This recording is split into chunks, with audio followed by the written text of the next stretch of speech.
Background to the Attlee-Truman discussions, 1 million people cram New York Central Park to hear the president outline America's stand on atomic power. There has been talk about the atomic bomb.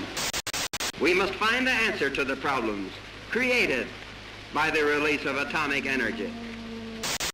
Indeed, the highest hope of the American people is that world cooperation for peace will soon reach such a state of perfection that atomic methods of destruction can be definitely and effectively outlawed forever.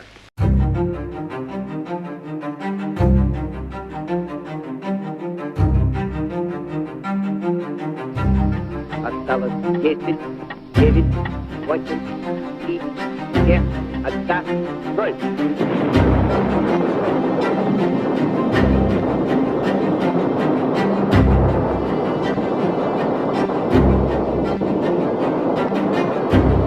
Мощь нажатия кнопки, все светилось ярчайшим.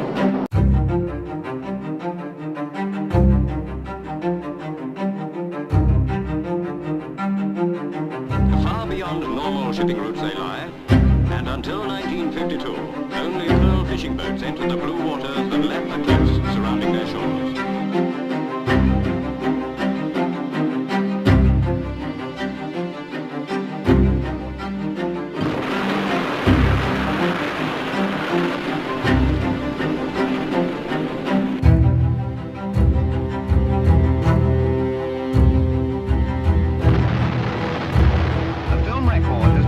Censored by the French authorities, but this picture is impressive evidence of the bomb.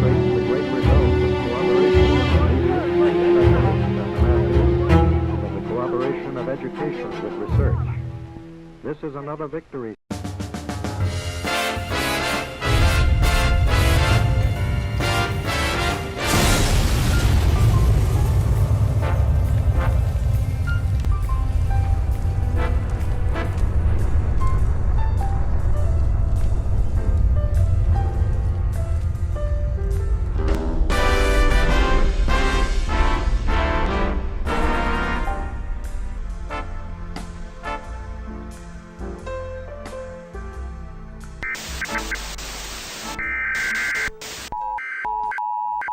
Emergency alert system capabilities.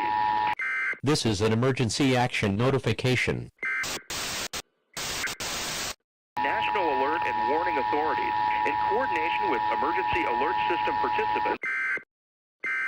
My fellow Americans, as you know, our attempts at preventing nuclear war have failed.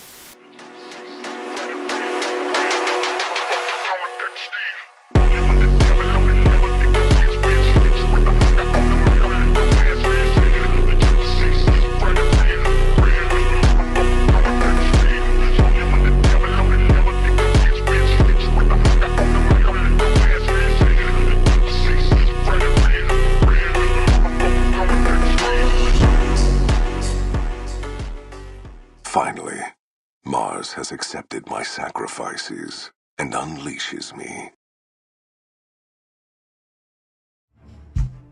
I see you, enemy. I see you, enemy. Enemy! Enemy! You are my enemy! And I swear total resistance to you with everything I've got. Disingenuous, fake, false, broke back, twisted, a defiler, a betrayer, a backstabber, a devil! You will pay. Yeah, you think I don't see your face, scum? You don't think I don't see you? I see you, you understand me? I know what you think of me and my family. I see you right back. You understand that? You understand that?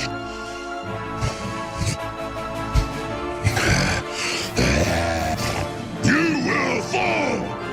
You will not bring humanity down! God is going to destroy you!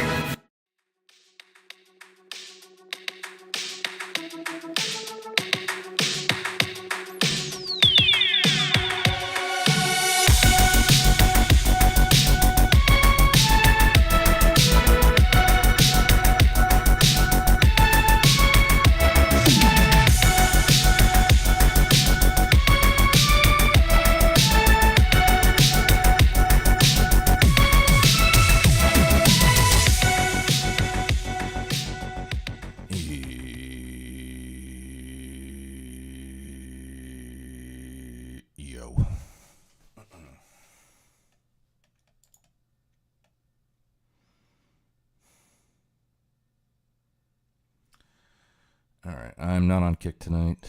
I am on Twitch and YouTube, and I'm going to be testing out some YouTube stuff. So if you see any kind of weird chats pop up or whatever, that's just going to be me testing things out. But I want to get my YouTube fucking completely set up. I mean, I am set up to just basically stream, but there's some other stuff I need to do, and I want to do it. So I kind of tested some of it out last night just on YouTube alone, but I figured it'd be on Twitch at the same time this time. So yeah. Let's see what we got here.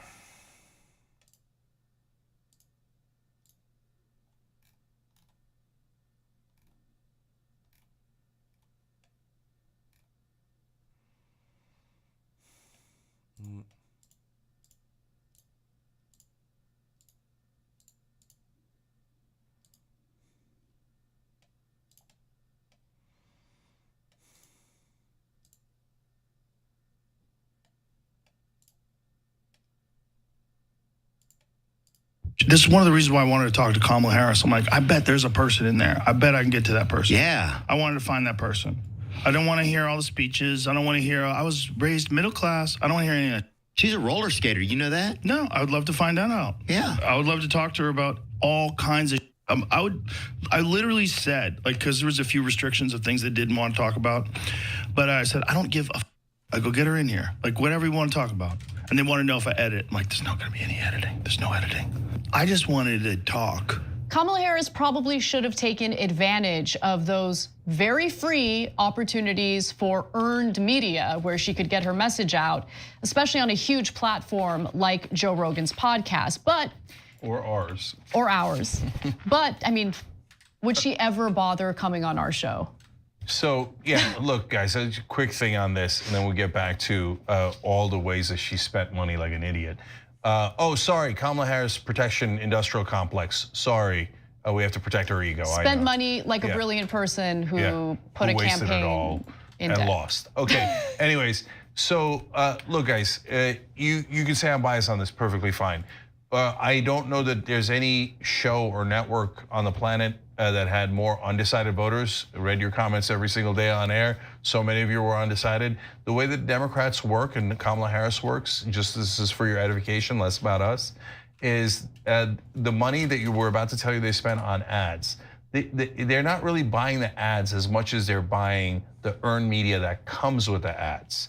What they're getting compliance, that's what they're buying from those outlets. The reason why they won't advertise on us, even though we have 27 million subscribers, 29 billion lifetime views, I mean, there's only two possible explanations. One is there's not a single person in the building that understands the internet at all. So they're like, oh, who's the biggest online network on the left? If you can't answer that question and you don't know that it's us, my God, you didn't do any of your homework, right? Yeah. So, okay, either you're grossly incompetent or you looked at us and said, oh, that's where all the voters we have to convince are, but they didn't do propaganda for us. They didn't comply. Since they didn't comply, we're gonna give them no money. You idiots, it's not about us. It's about your chance of winning. 3 election cycles in a row that the morons who run the Democratic Party decided not to address progressives or populists or anyone who was undecided about Gaza or anything else. Instead, they gave it to the compliant press. How'd that work out for you? Not so great, and it did lead to the campaign not only squandering over $1 billion, but also exiting the race with debt. So let's get to these details. So there's a new report out by Gabe Kaminsky from Washington Examiner. They actually looked at the disclosures and filings of the Harris campaign to see how much money they raised, where the money went, and boy, is it a doozy. So for instance, in mid-October, by the way, let me just be clear. Harris didn't run a full campaign. She ran a campaign for 3 months, raised a record amount of money, over $1 billion, and somehow spent that within 3 months. So in mid-October, the Harris campaign disclosed that it had spent over $880 million this election, almost $526 million greater than the roughly $354 million that the Trump campaign had disclosed spending, according to a Washington Examiner analysis of federal filings. Much of the Harris campaign spending was allocated for digital media advertising, polling, and travel from state to state, including to a private jet company called Advanced Aviation. Now, between July 22nd and Election Day specifically, the campaign and its affiliated committees spent upwards of $654 million on advertising alone. And that included spending $450 a day to be shown on the Sphere in Las Vegas. Cringe, definition of cringe. Real Jesus. Persuasive. I mean, how are you not gonna vote for the lady on the Sphere? They spent $450,000 a day on that ad. I mean, they're just burning your money. We need to construct a Sphere. Jesus Christ, man. There's nothing in that sphere. That's the problem. Yeah, totally. So the Harris campaign also spent a six-figure sum to fly pro-Harris banners over 4 football games, NFL games, with teams from 6 out of the 7 swing states. Didn't appear to be very persuasive, but there was money spent beyond ads, right? So according to the filings obtained by the Washington Examiner, political, digital, and media consultants were also paid a handsome sum of money, $12.8 million by the Harris campaign. One vendor, Village Marketing Agency, received over $3.9 million and reportedly worked to recruit thousands of social media influencers to boost Harris online. Event production was also a staple spending area of the Harris campaign, which notably hosted a star-studded lineup of musicians from Lady Gaga to Katy Perry for an election eve rally. The campaign also paid more than $15 million for event production, including spending 6 figures to build a set for the Call Me Daddy podcast appearance, which wasn't actually filmed at the usual set. She wanted the podcast host to fly to her in Washington, D.C., and so they wanted to give the appearance that it was filmed in the usual set, and so they rebuilt a replica set in DC in order to do that podcast. So let's take a look at this video. This is confirmed by the podcast host, Alex Cooper. So we rebuilt basically my studio in DC. What do you see? So here, if you want to look. We brought the dad pad to Washington. That's crazy. This looks so similar. I see some everyone. All right, guys, she's about to be here. Wish me luck. Good luck. Yeah. So real quick, the producers put up a live chat on the poll. I'm sorry, a live poll in the chat. Why did Harris not address progressive or populists like TYT? They're evil or they're incompetent. I don't know about evil. I'd say maybe spiteful. But incompetent is winning. Congratulations, Democrats. So now more details that are relevant here. So first of all, everybody raised has spent an enormous amount of money, and guess who's in charge? You'll never guess. It turns out it's billionaires. So first off, let me read you real quick Donald Trump's top donors.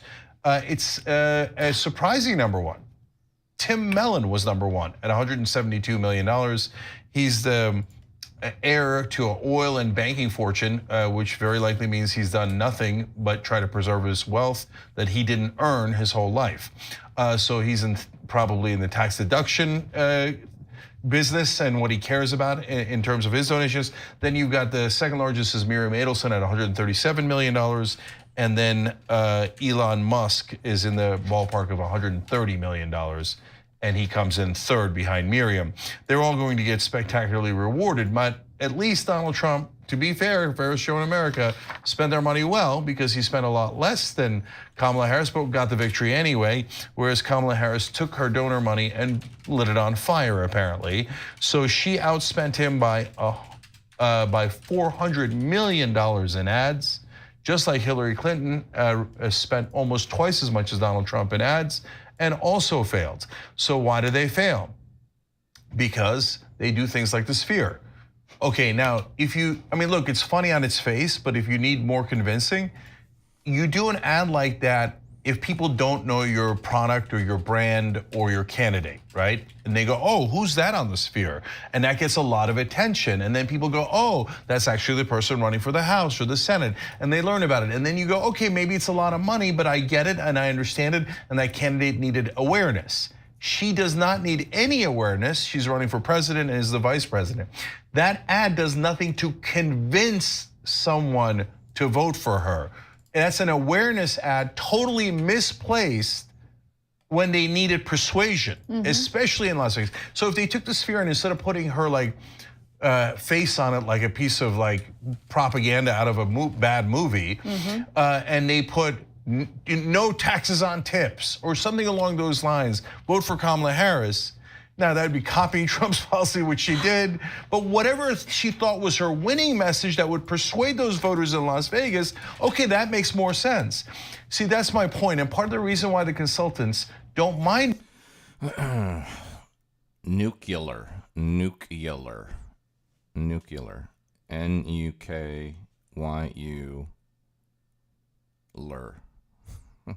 There you go. What's up, Annika?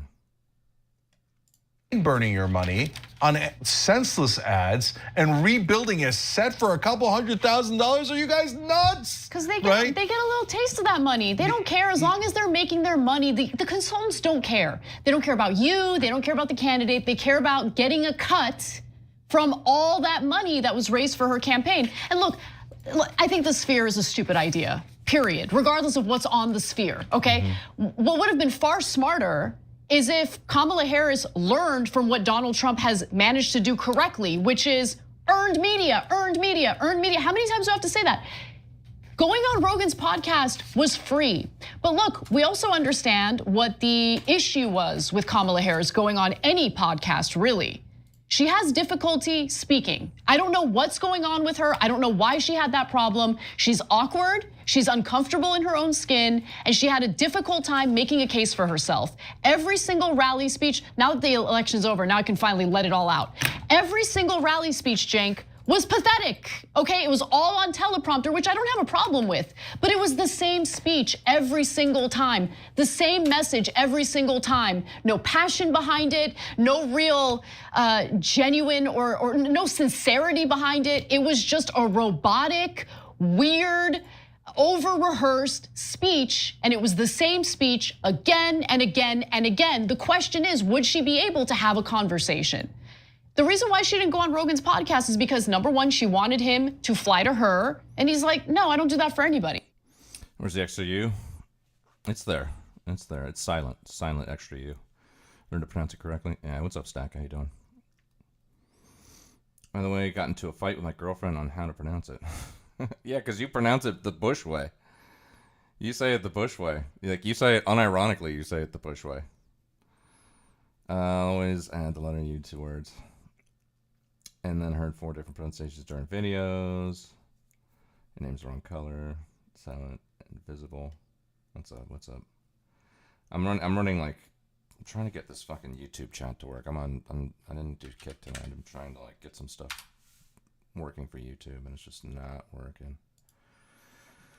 But whatever, I'll figure it out. People come to me in Austin, Texas, and they have a 3-hour-long conversation. And that was the other thing. She didn't want to have a 3-hour-long conversation. Because guess what? In a 3-hour-long conversation, it's real hard to hide who you are. Things are gonna slip, and if you have some issues, they're gonna come out. And so she didn't want to have that 3-hour-long conversation, and that's an issue. But you want to know who did have a 3-hour-long conversation? Trump did, and then Vance did, and then Elon Musk did. And that's earned media. That costs approximately $0. Guys, this is not Monday Morning Quarterback. As usual, we're about to show you a clip that where we explain this in the middle of the campaign when they could have done something about it, as almost every Democrat was yelling at us. Don't criticize them. Let them keep going in the wrong direction, because cheerleading going in the wrong direction is such a genius idea. Let's go to F5 here, where we pointed this out in the middle of the cycle.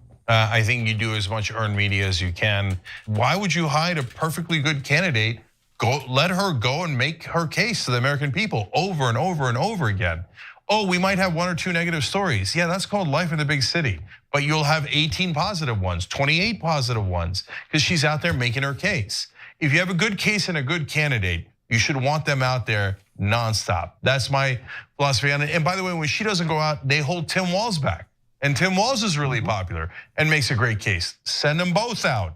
I don't think this is a close call at all, but that's my take. You know, they raise all this money to do paid media. Earned media is better. That's not the ads in between the show, it's in the show, right?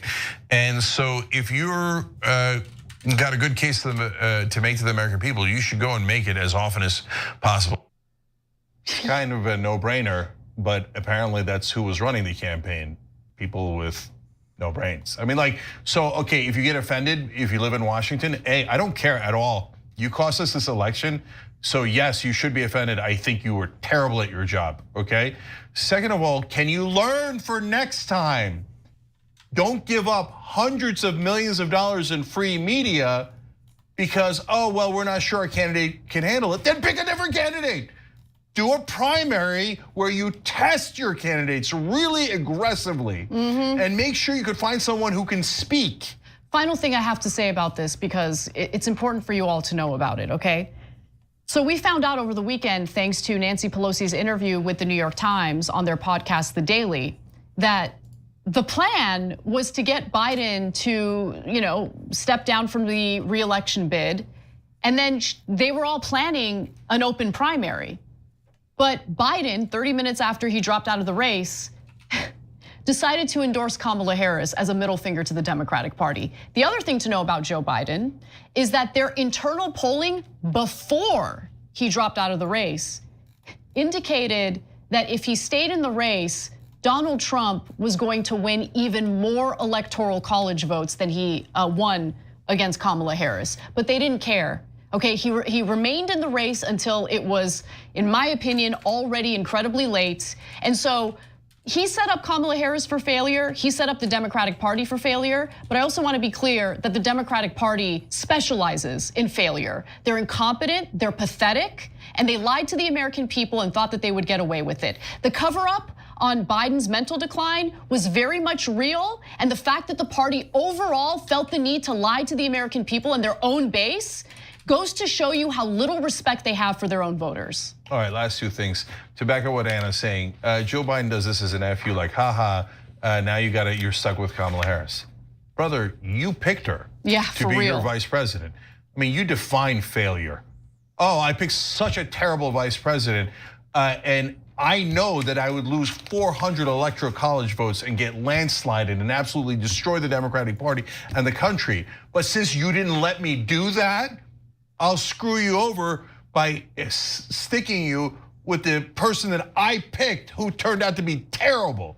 Like, I mean, why don't you just hang a sign around your neck saying, I'm a terrible person who all these years told you, if you like the Democratic Party, you have to vote for people like Joe Biden. It turns out Joe Biden didn't give a damn about the Democratic Party. All he cared about was his own ego. 100%. And the same with Kamala Harris. That's why all big giant pictures of Kamala Harris to appease her ego. So now, last one on the why all of this happens. As Anna said, they get paid for it. Normal fee for consultants, top level, okay, is 15% of the ad spend. So they're not incentivized based on the number of votes they get. They're incentivized based on the amount of money that they raise and spend. So even if it's dumb to spend it, you gotta spend it so you can get 15% of it. So the consultants are all incentivized in the wrong direction. But pathetically stupid candidates like Kamala Harris and Joe Biden haven't figured that out their whole life. They're like, oh, I don't know. I guess they said waste it all, so I wasted it all. I thought the money in politics was supposed to win me the race. And who do they all serve, whether they're those guys or Trump? 150 billionaire families in this cycle alone contributed $1.9 billion to both sides. I'm glad that we are saving democracy. So whether it's Trump or Harris, they're not interested in democracy. They're interested in serving those 150 billionaire families. And that's what this country is about, unfortunately, until we fix it. Thanks for watching The Young Turks, really appreciate it. Another way to show support is through YouTube memberships. You'll get to interact with us more. There's a lot. PPG Senior. Who doesn't love a good PPG senior segment? I've chat. All right. Looks like Dan came out with some kind of new Twitch video. Twitch is insane with who they hire. Hydrate. Yes, I will. Thank you. Don't mind if I do. Let's see. Good afternoon. I'm making a quick update video, and unfortunately, it's not really good news. It's actually very expected and sad news. But a while back, I had reported that Twitch had previously hired someone who was formerly resigned from Ofcom due to they were under an investigation for anti-Israel or anti-Semitism or something, and they resigned when the investigation was going on. That was this person right here, the article for this right here on the BBC. But basically, it wasn't a good look, is what I would say. I think that regardless of the merits of what that person's case was, like if I was running a daycare, I don't think that I would go and hire someone to oversee that daycare. And, when you Google their name, it's like this person stepped down amidst an investigation into, child endangerment. I think that would be a super bad look to hire that person for a position that basically is defined by its bias, not having one. So today, what I wanted to do is I was curious about this person's direct report, because between this person, Fadzai, and their Dan Clancy, there is one layer, there is one man between them, and that person, their name is artist Jared Jenkins. And artist Jared Jenkins is a prolific TikToker, and he has a lot of things to say, and unfortunately, a lot of them are quite shitty, and we're going to get into what these things are. But essentially, it's what you would expect: a huge amount of bias, a huge amount of, in my opinion, and this whole video should be my opinion, by the way, but racism towards white people, towards people that are just trying to live their lives. And I will use his own words and showcase his own stuff. And a lot of this stuff is very recent. When there's older stuff, I'll put that up as well to kind of show a pattern that this is not like a new thing here. But I think it's important to get out there, because like the entire Twitch and Trusty Safety team, and again, like this is the top of the top. This person, in their own words, directly reports to Dan Clancy. Okay, so I don't know what else to say aside from that, and we're going to get into a little bit more history of him. But first, I want to get into some clips. So let's do that first, and then we'll go at the end, start diving in a little bit deeper. So, all right, let's get into the first clip here from the top dog that reports directly to the CEO, Dan Clancy, the head of the Trust and Safety and Policy team. What's he going to say about the election coming up here? I'm curious. Like the saying goes, fool me once, shame on you. Fool me twice, shame on me. 2016 was not a fluke. Donald Trump is the most American president we ever had, and he reflects who America really is. America is a racist country. America is a country that will prioritize a white candidate who is riddled with controversy and inadequacy and racism and bigotry over a highly qualified woman, over a highly qualified person of color. So there's a few things. First off, how insanely biased to even put these views out there when you're supposed to be like the unbiased dude running the stuff. And on the second part, America is the least racist it's ever been today. Like it's only been better. And I'm pretty sure that Obama was president for 2 years for 2 terms against Mitt Romney, who was a rich white billionaire, and against McCain, who was a fucking white war hero. Like, to say that we're, the reason that Kamala didn't win is because we're racist is just out of touch. I think that there's other things to it besides the fact that we're racist. I mean, like, just... Okay, looks like the chat is working now. I love Reddit. Always has something from like 4 or 5 years ago that is just chef's kiss. Amazing. Amazing. So, if you feel like testing it out, go over to the YouTube channel and put a chat in there. Quick stats. This isn't going to be like a huge debunking here, but like interracial marriage approval is at an all-time high. Black unemployment is at an all-time low. Like it's just not true what he's saying, and it's just really disappointing to see from someone who is supposed to be unbiased, someone who's gonna apply the rules evenly, who just basically thinks that if you voted for Trump, you're racist. I don't know what to say there. Like I know a lot of people that voted for Trump, and they're not racists. They had different reasons for doing it. Like some of them are Jewish people that voted for him because they're genuinely scared and they didn't feel like Kamala was going to go far enough. I'm not saying I agree with that or I disagree with that. I'm just saying that not all these people are just racist because they voted for Trump. And it's so fucked up that the Twitch trust and safety manager is just coming out here and saying, oh yeah, that's the reason you're a racist. All right, one more. Let's do it. Am I the only one who's been seeing these bots on political content? So the other day I did a post just talking about what Kamala Harris had on the debate. That was it. Nothing about policies or anything like that. And yet the vast majority of the comments are just from bots like this. Kamala Harris sanctions diligence. Hope it. Oh my God, bots on a social media platform? Say it ain't so. And progress or wait with Kamala Harris. Clearly, these are real people. I don't need to click on the profile to see that this is just someone who has no pictures. They're just kind of following a bunch of people. These people are clearly bots. They're not people. They're just bots. I know a lot about this because I work in online trust and safety. I am the head of policy at Twitch, and I was at Facebook during the 2020 election, and I joined in 2017, shortly after the 2016 election with the IRA, aka the Russians. Now, aka the Hassan. You would think TikTok would try to button up for this election, given that this is probably the last election that they'll see, because as of today, they're still being banned by the end of the year. So you would think that they'd be like, hey, let's not screw up this election like other companies have done. But you'd be wrong.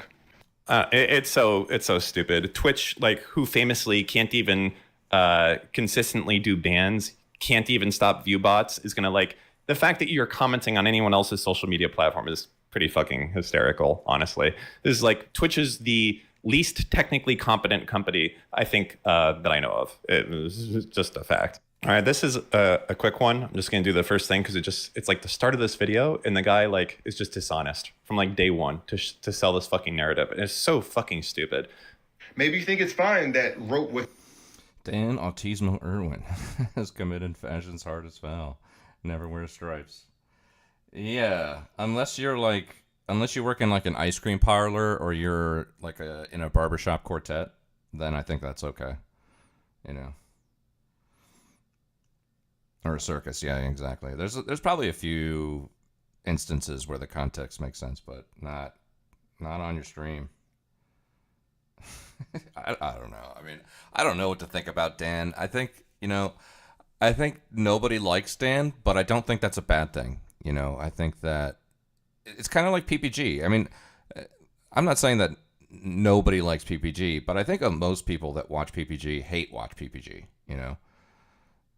And I think it's the same thing with Dan. I don't think anybody out there is oh, Dan just signed on. Let's go check out a Dan stream. Or, oh, Dan just uploaded a new YouTube video. I mean, they might because he's been so embedded in this fucking Twitch drama recently. But they're not going to be excited that it is Dan. They're just going to be like, oh, there's Dan put something up? Okay, well, I feel like getting mad. I feel like being angry. I feel like hating somebody. So I don't know. I don't think he's, Dan to me is just this kind of blah kind of figure. But again, it's not a bad thing. If as long as it brings the bodies in and the eyes on the content, then more power to you. Also, what's up, Sparkle? How you doing? With an A peak during the 4 years that Donald Trump was first in office. Okay. If you guys are so inclined and feel like being a little adventurous, you can jump in my YouTube chat and test out. I'm doing stuff. I'm not on Kick tonight. I'm on Twitch and YouTube, and I'm just testing out some stuff on the YouTube side. So if you feel like going over to the YouTube side and just dropping a chat just to validate my my work here. It doesn't even have to be forever. You can just go in, drop a chat, and then drop out, drop back to Twitch or whatever. But yeah, I'm working on some YouTube stuff right now because I want to get my YouTube where it needs to be. I know that I only need 30 more followers on Kick, and I can get affiliate. Kick's pretty easy. But YouTube, you got to put in fucking hours and hours and hours of fucking YouTube activity. So I want to start doing that and at least get it to a place. I mean, I don't know that I can get monetized anytime soon. I don't think I'm going to get 1,000 followers, unless I start getting some of these advanced features up and ready. But I can't do that unless I'm like putting activity on there. So I'm just on the YouTube side right now working on some stuff. So Trump was in office from 16 to 20. Okay, so that's here to here. So yeah, that's higher. Seems like it was going up before. Is there anything that was going on there? Can we take a look? Well, first off, this doesn't look so hot for the times before Trump. Like, what's going on here? Why does it go up so much? Oh, is it because the FBI completely changed its definition of rape and that this stat is fucking meaningless and that these numbers could have been, this right here may have been fucking 10 times higher. It's just so, like, this shit, this is Twitch culture. This is it. It's a sun. It's a sun and another face right here. A misleading graph, not showing key information, designed to sell a fucking narrative. It's just, man. All right, another one. This one's pretty fucked up. So I'm going to play it and then I'm going to go over it for you. So we're just going to go at 1.5 speed. Actually, no, I can't. Shit. I want to talk about crisis clout, 2 words that I never thought I'd have to put together. So there's no shortage of people right now who are making content about the hurricane, specifically first-person POV content, because they ignored evacuation orders and stayed to get the perfect shot of water rushing in, or in this case, doing a number from Step Up 2. And it's lame, and obviously it's incredibly dangerous. In this case, the woman has electricity on and whatnot, and I mean, arguably that's sewage water anyway. But the point is, like, where is the logical extension of this? I really feel like Charles Darwin missed the ball on this one because he was just like survival of the fittest. But like, these idiots should not have like survived the genetic lottery. Like, I don't know how we got here, but as somebody who's built a decent sized audience, like, this is actually pretty fucked up. And I'm going to say it for like a few reasons. First off, I know this guy in his probably dual income, $1 million a year household doesn't understand this, but this hit like an incredibly fucking poor area where people may not have been able to afford to leave, right? That's it. It's just sometimes it's not a fucking option for you to go anywhere, okay? Second off, it's a hurricane coming and people are telling you flooding is coming. I understand. I do because I've looked into this a little bit, but not all these people are going to spend all their time on the internet and say flooding. I'm at 3,000 feet elevation. These guys are fucking stupid. Like, you don't understand. They may not know that, like, yeah, this can affect you. This can fuck your shit up. And to say that like all of these people stayed there to fucking do clout. How about that's all that they fucking can do right now? Like, their house is destroyed. They've lost everything. And you want to tell a bunch of I guess inbred stupid white people, hey, you're not allowed to make a fucking TikTok video when you just lost everything. It's just so fucked up. It's like actual fucked up. Well, I'm sorry that all these people who lost the genetic lottery, okay, and don't have as much money as you do in San Francisco in your dual income household, couldn't leave their house, and God forbid they fucking try to make some levity of the situation that they just fucking lost everything. It's just like, it's like infuriating, this fucking shit. All right, this next one's a little bit too funny, but I'm gonna do it anyways. I don't know how this all ties back to a meme, but somehow this guy lives the Jesse Lee Peterson experience. So here we go. Do you love black people? Sure, I love black people. Wow. Amazing. I'm telling you. Amazing. Amazing. All right, so we got it in there. So that's funny. That's a classic. Say what you want about Destiny, but those Jesse Lee Peterson interviews were banger. Banger. The one he did with Melina where he was like, do you know your husband's a beta? And she's like, no, he's a sigma. Jesse's like, what's a sigma? Destiny had to explain to Jesse Lee Peterson what a sigma male is. Amazing. Love those interviews. Classic clip of a pretty bad dude, but well, both of them are pretty bad dudes actually. But here we go. A post from a long time ago, granted 2016 here, but somehow the reality is you can't really claim to love black people if You've never complained to HR about the lack of diversity at your company. You've funded an objectively stupid app, but you don't have any black-owned companies in your portfolio. You've never brought a black person as a guest to your member-only club. You've never referred a black person for a job. You've never hired a black person for a meaningful role. You didn't invite any black people to your wedding. A black person who showed up as a +1 doesn't count. Like, this is on this dude's Medium account. You can read the whole article here. I think it's hysterical how captured this guy is. Completely. It's the far left shit. Like, there is no bias in the Twitch trust and safety team anymore. There isn't. There isn't. It's literally just the most absolute far left people.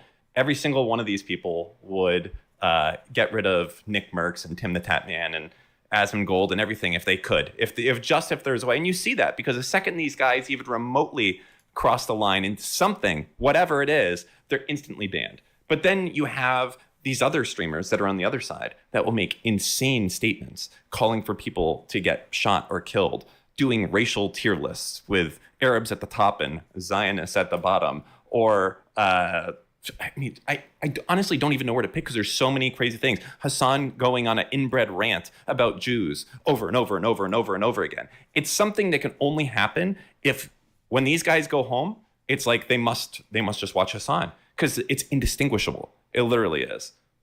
All right, I think this is going to be kind of the last part of here, and then I'll do my outro on this. So the last thing I want to pull up here, I think, there's more videos, and you guys can go through them unless these guys go and private their TikToks, which they usually do, and they private all their stuff, or maybe they'll get a response for once. That would be nice. But the last thing is, this is kind of a recent thing from this guy. So this is on his LinkedIn 2 months ago.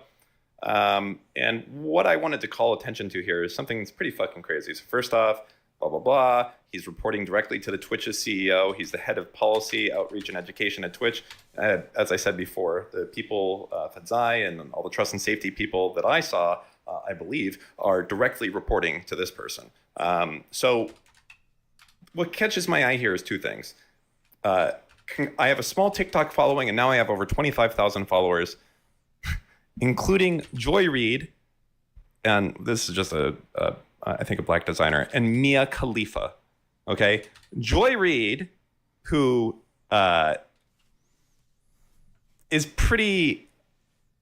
I mean, this is not a good person. It's very, again, progressive Hassan politics. That's fine, but Mia fucking Khalifa, like, Mia Khalifa is like the fucking Hitler of hating fucking Jews. Why would you call that person out on your, like, oh, I'm so happy that Hitler followed me. Like, good morning. By the way, tell me if this video sounds familiar to anything that recently happened on Twitch. To everybody who is not in the U.S. military, good morning to everybody who is sitting at home and not on soil that doesn't belong to them, fighting a war for a country that doesn't care about them.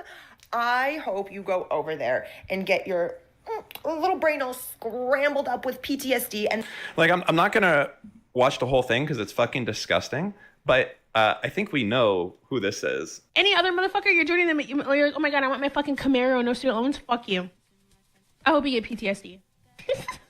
And I hope you get no health insurance when you get back into fucking America. And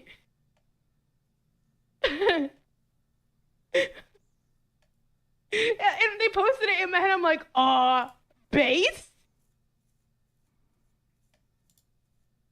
This is the worst person. And the fact that he is calling out this person, that's it. That's all I need to know, right? Like, you just don't do that. There's not any positive qualities of this person at all, aside from their fucking complete hatred of Jews and Israel and everything else. So you may not be sold, that's fine, but there you go.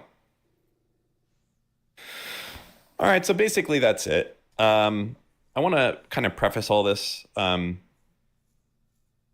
This guy, before he was at this job, if I can pull this up here, he was at OpenSea for a year. OpenSea has its own scandals with racism and anti-Semitic shit as well. But I want to put out a difference, because you may have seen some of these clips and you've been like, yeah, that's based, or that's funny, or whatever. And you might have some of the similar views to that. And that's, for some of it, it's okay. For most of it, it is not okay. It's fucked up. But that said, my co-host has frequently said super inflammatory things, completely way worse than this guy, against Trump and against liberals. Okay. And you're like, Dan, how can you criticize this? Yeah, that's fucking simple. It's because he's not the one in charge of moderating the platform. The fact that this is out there so blatant is like a slap in the face. But I'm glad that it is, because it shows us, what is the case here, in that it's a far left woke agenda that will do the minimum possible to shut up Jews and white people and veterans, so that they can continue to do like oppression Olympics as much as they can across the board. I think it's fucked up. Okay, is what it is. I think it's fucked up. I don't know what to say. I think it's okay to have these views. I don't think it's okay to let these views bias your moderation decision, and they obviously are, is where I would leave this. So I hope that leaves you well. I'll see you next time. This is one of the reasons why I wanted to talk to Kamala Harris. I'm like, I bet. All right. Another Dan segment on Twitch is in the books.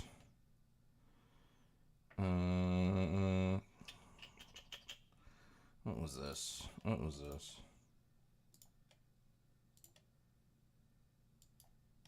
Oh, yeah. He screenshotted you.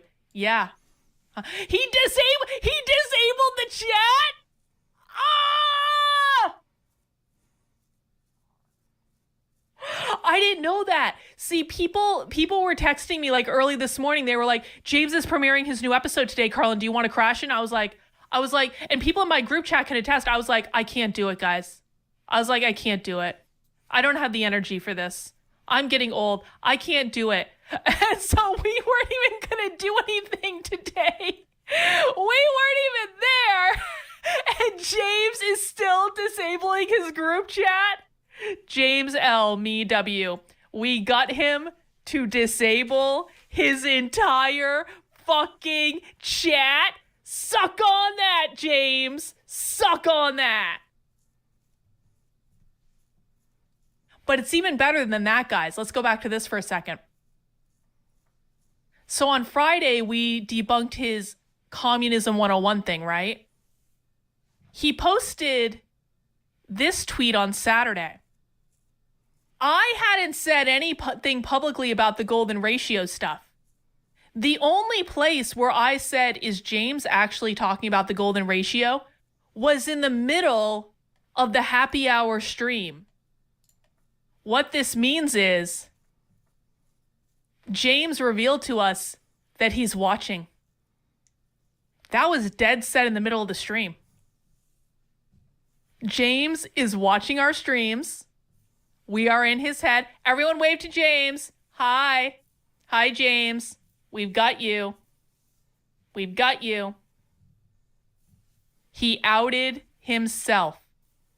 Yes, disabling the chat does sound very illiberal, doesn't it? I mean, I thought that James was a classical liberal that just wanted a free market of ideas. Why can't James handle a free market of ideas? Hi, James. Hi. Hi, Jimmy. Hi. Hi. We see you, James. It's okay. Hi. Hi. You guys know what this means, right? Well-deserved victory. Next is Angela and Bill. Michael Heiss. Michael Heiss is the one I want to talk to. Thank you, though, Nick. Appreciate it. Yeah, we're all glad that you could join us, James.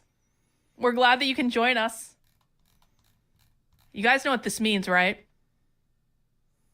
We're winning. And we're not winning in a small way.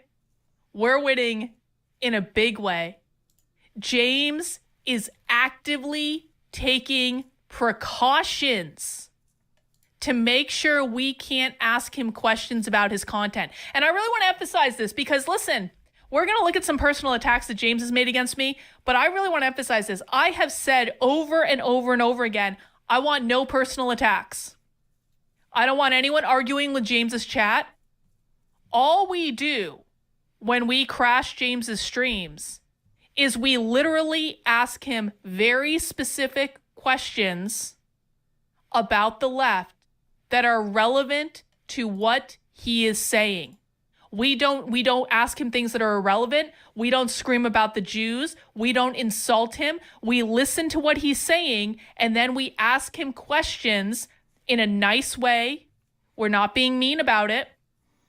That are relevant to what he is saying. That's it.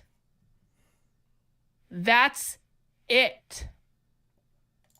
I don't know why they have so much beef. I thought they'd be on the same page. He's coming out with a new documentary or something. Yo, Life's Lesson, what's going on? The NG girl from the beginning of Gamergate. NH girl. Yeah, Carolyn Borsienko or whatever her name is. I thought, I don't know. I've only caught like a few of her streams, but I thought that they would be on the same page. I don't know why they have so much beef. I guess I'd have to go back and kind of look at some of the lore, but he's, I know that James Lindsay's coming out with a documentary, I think around Christmas time. What is it? It's like Behind Sheep's Clothing, I think.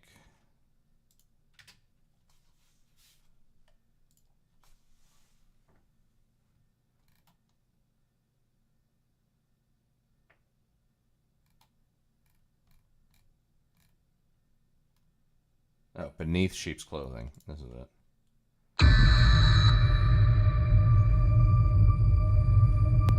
When communism comes knocking at the door, it says, "Hi, I'm here to liberate you from oppression." It promises a paradise on earth. I was fighting with James Lindsay. But the actual fruits of communism are impoverishment, enslavement, and death.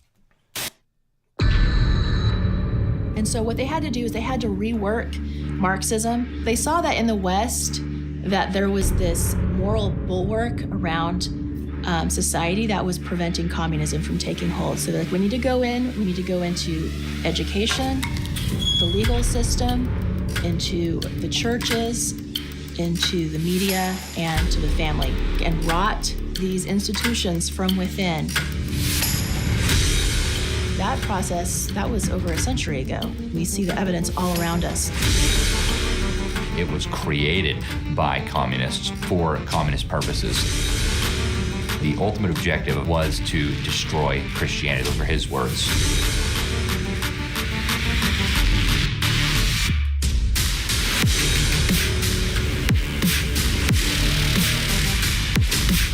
No, not God bless America, God damn America.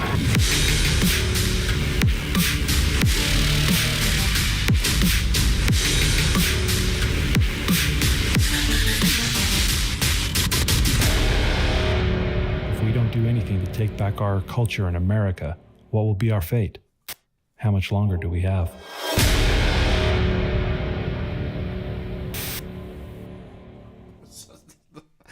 Oh, man. I thought something like that would have come out like right before the election, but apparently I think it's coming out in the next month or two.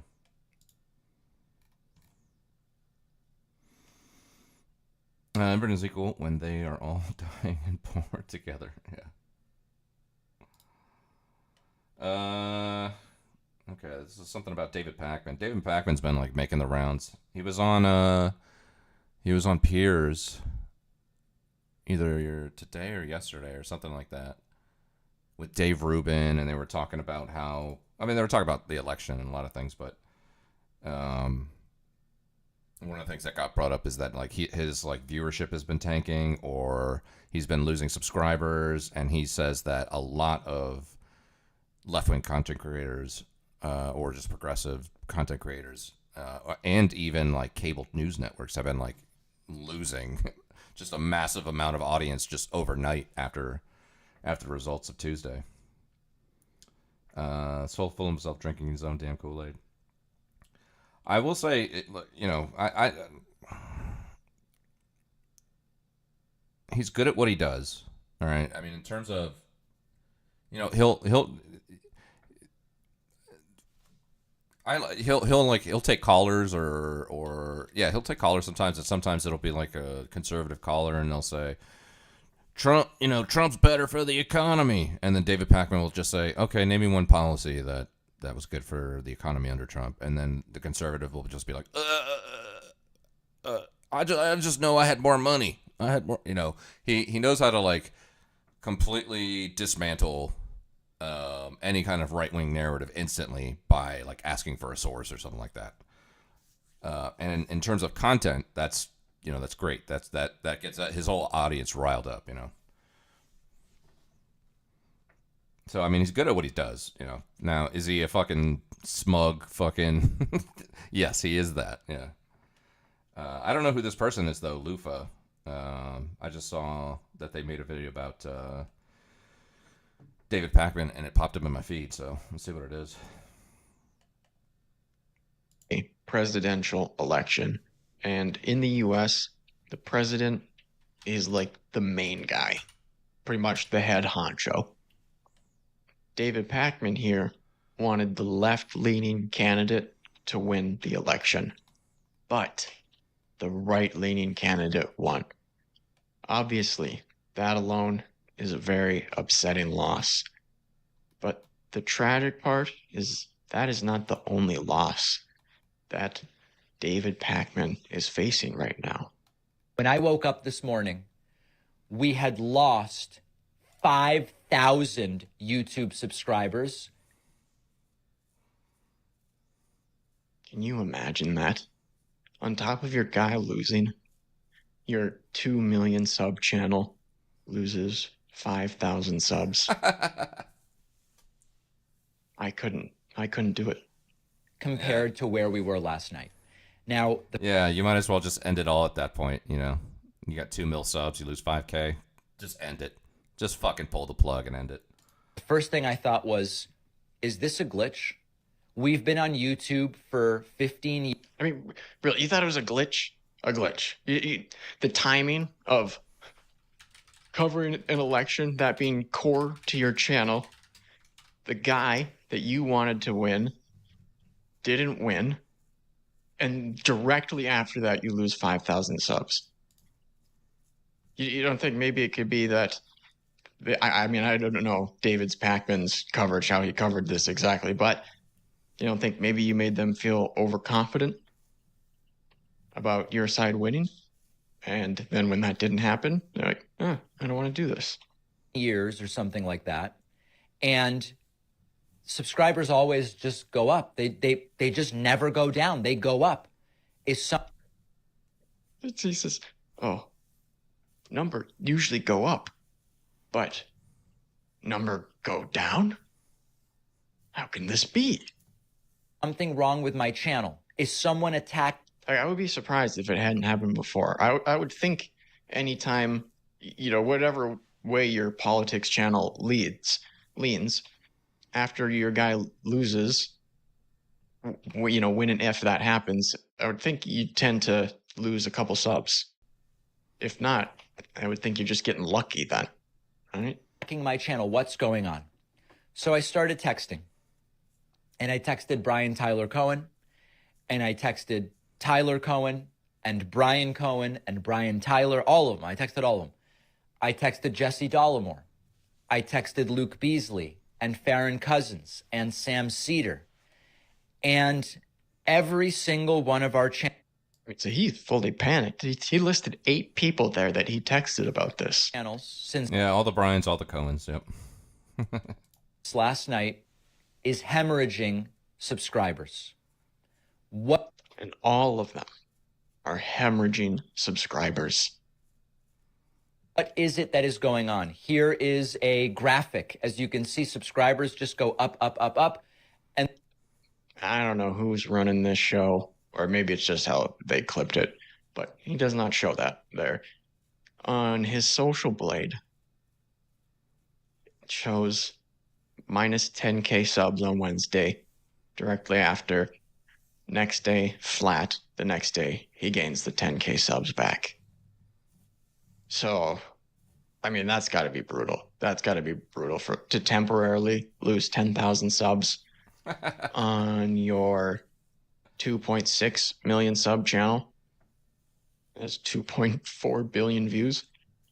That's gonna be brutal. If you look on view stats, that's why I checked this one first, and I was like, it doesn't even look like anything happened over here. I don't know. They must aggregate it less often or something like that, because it doesn't even register on here that he lost 10K subs. So, yeah, I mean, no wonder he's upset. That's what could be worse. And they are down. It is not just YouTube subscribers. We are seeing record cancellations of paid memberships. Record cancellations. These are the people. That makes sense. Okay. The paying people have gone down. Okay. Now we're panicking. I get it. That keep the show running. Now, for a moment, I thought, if it's just YouTube, maybe YouTube is purging people who are inactive subscribers. And once a year, usually YouTube does this, and you see a little decline, and then numbers go back up. They're not doing it. They're not. And once again, the timing. Don't you think the timing would be a little bit weird there? Doing it. And if that were the case, we wouldn't be seeing paid membership cancellations on the website. So now I understand what is going on. It's terrifying, but it is happening. A lot of people are checking out. I heard anecdotally from a couple dozen people who said, you know, David, I just can't do it anymore. I just can't do it. I'm checking out. I'm out. And the reason that this is terrifying, not only because it puts everybody in left-wing media's livelihoods at stake and at risk, it terrifies me because our instinct is the opposite of what the right does, and we will get crushed if this is the way we respond to a defeat. The right... Does this not all seem like a bit much? He temporarily lost 10,000 subs, and he's making projections about the broader success of the Democratic Party. Is that not, I don't know, maybe a little self-important, a little dramatic? Wants us not to exist. The right wants to decimate independent progressive media. And so when I lose 5,000 subscribers and Brian loses thousands and Ring of Fire loses thousands and everybody's losing thousands of subscribers, understand that... Everybody. So I'm taking that as confirmation. Oh my God. Oh, I'm making the assumption that every single person that he listed earlier lost 10,000 subs. That's confirmed, thanks to David Pakman. When the right loses, they get organized, they fund, and they create insanely effective organizations like Turning Point USA, investing in the Daily Wire and building out this huge network of right-wing ideas and influencers. So if you're feeling burnt out, I encourage you, take a break until the inauguration. It's months, okay? Mental health break, do it. But when we start... It's okay, guys. If you need to take a mental health break from my channel, that's okay. But it better be temporary, and you better not unsubscribe. Canceling the subscriptions. We are in an algorithmic desubscription spiral right now, because when people start unsubscribing... No, you're not. I just looked at the stats. You're not in a spiral. It was a bump. On YouTube, YouTube thinks, oh, we probably shouldn't recommend this content because it's generating a lot of unsubscribes. So then the content doesn't get recommended. And then the message doesn't get out. And then next election, they win by even more. So I do understand. So, I mean, he is drawing a very direct line to people unsubbing from his channel losing the next election. I mean, there's like, what, 2 steps in between those things? The instinct, but if we cede ground to them, they crush us everywhere. Now, we're up against a MAGA Supreme Court potentially till 2050. We'll talk about that later. We're up against a completely uninhibited Trump. I actually have an entire chapter in my forthcoming book, The Echo Machine, about exactly this. I mean, this is just Steven Crowder-esque to me. Steven Crowder would do some dumb stuff that he, or at the very least somebody on his team who maybe deals with YouTube more directly, should absolutely know is going to get him in trouble, get YouTube mad at him. And then he'll go on his show and be, oh my goodness, you guys. It's unbelievable. YouTube is censoring us. They are trying to take us down. And the only solution, the only way to ensure that our guy wins the next presidential election is for you to subscribe to Mug Club. All right? I need you guys to take this presidential election thing serious. I need you to take the future of our country seriously and subscribe to Mug Club. All right? David Pakman is a little bit different. He's got a book, but... It's the introduction. In the introduction, I explain how it's disgusting to me that when you engage in politics, you can't just find solutions. First, you've got to convince people climate change is even happening. You can't just find solutions because half the country doesn't even accept the science of vaccines. I outline this in the introduction, but I also make the point in the book that if you actually care about the world for ourselves, children, grandchildren, other people, families, friends, people we care about, when you disengage because they've gotten so extreme, you cede ground to them and you say, do whatever you want. I'm disengaging, do whatever you want. And we really can't do that, okay? Unsubscribing from the David Pakman Show is an endorsement of anything and everything that the Republicans do after that. All right, you need to understand the implications of unsubscribing. Okay? So my request to you today is, please resubscribe to the YouTube channel. Oh, I mean, that is great. That's great. Just really going to come out and directly... I'm disengaging, do whatever you want. And we really can't do that, okay? So my request to you today is, please resubscribe to the YouTube channel. Just directly ask for it. That's the solution. All right? Might not have worked this time around, but as long as enough of you resubscribe, we should be good. He also tweeted out, as we speak, progressives are tuning out due to understandable despondency over last night's results. I won't speak about others, but I've lost 10,000 YouTube subscribers overnight. Well, you did speak about others. You named Ring of Fire and one other guy, specifically when you were naming people that lost 10,000 subs, but then you also said everyone did, and you named like 8 people before that. So you did speak on others. When the right loses, they fund operations like Turning Point, invest in media, etc. If we abandon now, we cede total control to absolute lunatics. Not a good idea.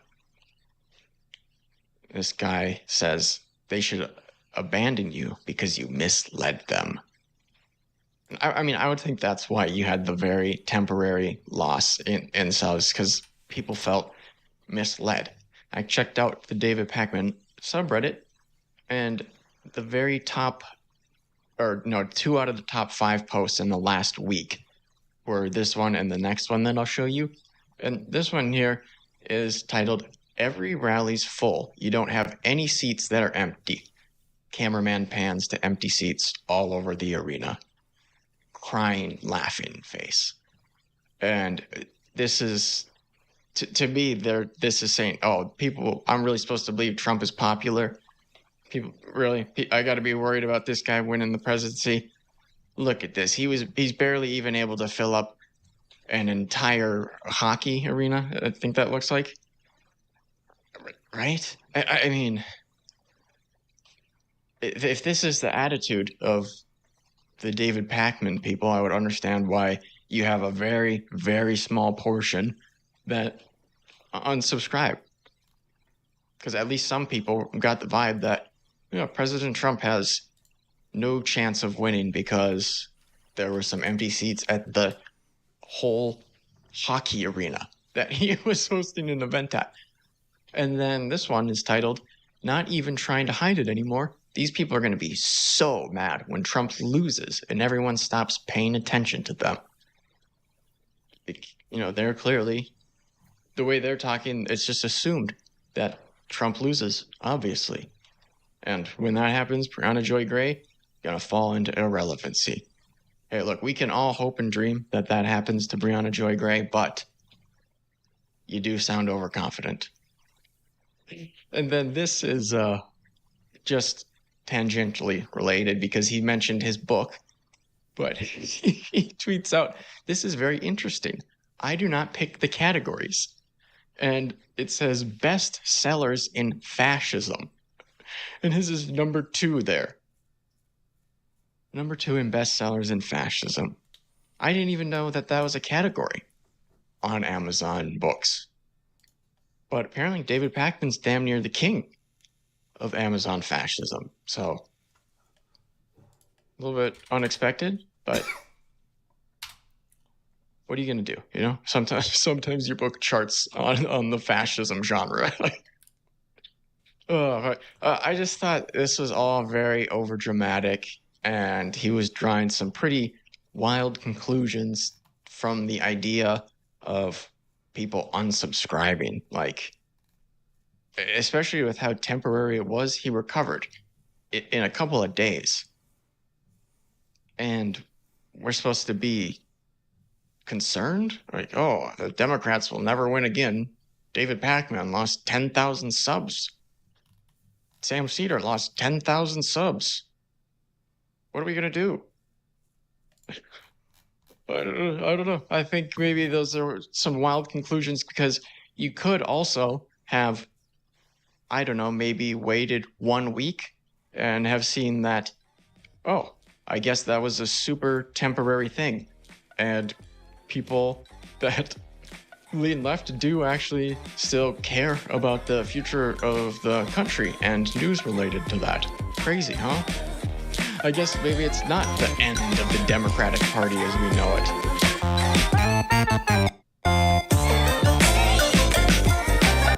Oh. Let's check this out. This is Nick Fuentes' fucking interaction with some fucking random lady that popped up. Nicholas J. Fuentes is ordinarily a pretty controversial guy anyway, but recently he's been saying, your body, my choice. And that's made people even more angry than usual. One of those people is Marlo, and she heard about a suspected address that was leaked because of this controversy, and she thought, oh, hey, that's right close by where I live. Why don't I go just check it out and see if it's actually him? I'll go knock on the door. And that's what she did. And she posted about it on Facebook. Here's one of the pictures that she uploaded with it. Here's another one after he has her phone and has retreated to his house. And then these are from afterwards, once the police have been called.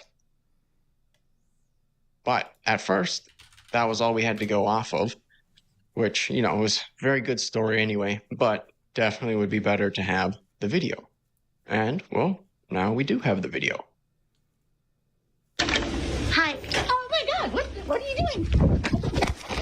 Get the fuck out of here.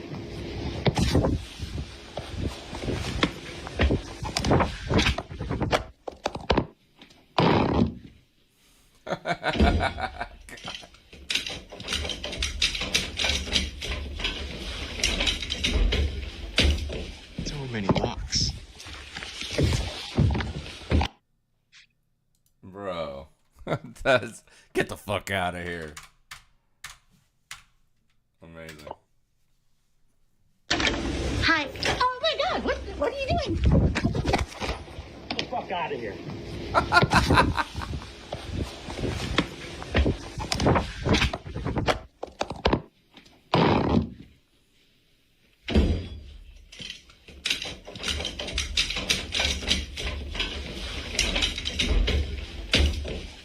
Yeah, exactly. Yeah. So many locks.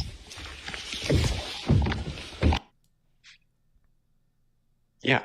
So I'll watch it again here in a sec, but it doesn't even look like she actually rings the doorbell. It looks like he was watching through the window before or something, and then had gotten up to the peephole and was watching, waiting for her to come up to the door. And as she's going to ring the doorbell, he whips it open, sprays her with the pepper spray, and then kicks her down the stairs and steals her phone. Watch this. It really does look like, and even if she had rang the doorbell, then like he just instantly opens the door and pepper sprays her anyway. Even if she did technically ring the doorbell, but it's close. Hi. Oh my God, what are you doing? Get the fuck out of here. Asking somebody who's actively pepper sprayed you in the face, what are you doing? That's really funny.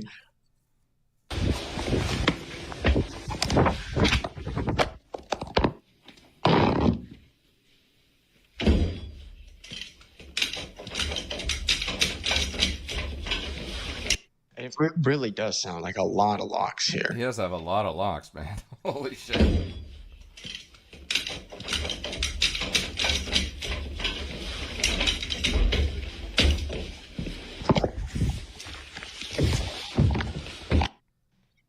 Yeah, and it's crazy to me that he takes the phone, which I would think, why are you taking the phone if not to delete the video, right? The video of you assaulting her unprovoked, at least from what we can see in this video. You know, maybe she was doing stuff before that, but you know, as far as what you see in that video, it looks completely unhinged. But shout outs to Ratso for posting a higher quality version of it. And train operator here points out, you can see her falling on the ground in the video as he steals her phone. Nick, what are you doing? And yeah, she's laying on the ground here. He's just not gonna do anything to make sure she's okay, or like, you know, have I neutralized the enemy? Nothing like that. I've temporarily disabled them at the very least. I'm just taking the phone and retreating back into my house and locking all 17 of my locks. Field Peace posts, you know, an artist rendition of his door, perhaps. And, well, okay, he's got a rude name. I don't know. I'll say that one. But he's replying to Sargon's wife's son, who said, I generally think going to people's houses to publicly harass them of the political beliefs is stupid. And, you know, the guy with the rude name, he says, I think you should have the right to ask someone their opinions on something and see if they're willing to talk. Solicitors do it all the time. And really, my opinion isn't that outlandish for two reasons. One, Nick isn't obligated to engage. She's not going to beat down the door, and clearly the cops will show up if you call them, since that's what they did. You always have the option of responding more aggressively if someone is actually harassing you. If you don't want to talk and someone's trying to beat your door down and won't leave, then... Well, I'm messing with some chat settings here, so I just threw that emote in there to see, because I'm able to scale the size of the emote in the chat, but I don't know. I'm essentially like, this is just like a test stream for me for just messing around with YouTube stuff. But what was I right about? I can't believe you talked to him. I was dying the whole time. I know, I just remembered. What was I right about, though? Anything specifically, or? Yeah, I talked to him. I probably talked to him, I don't know, maybe a couple times a week. You know, well, me and him and Turbo and, you know, Game Boy and a few other people will like jump in a call and sling some mud for an hour or two. Actually, is he on right now? What's he doing?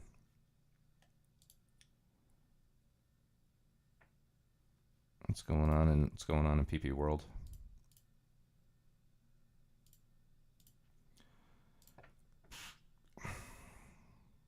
No, he's not on yet. He'll probably get on in a little bit.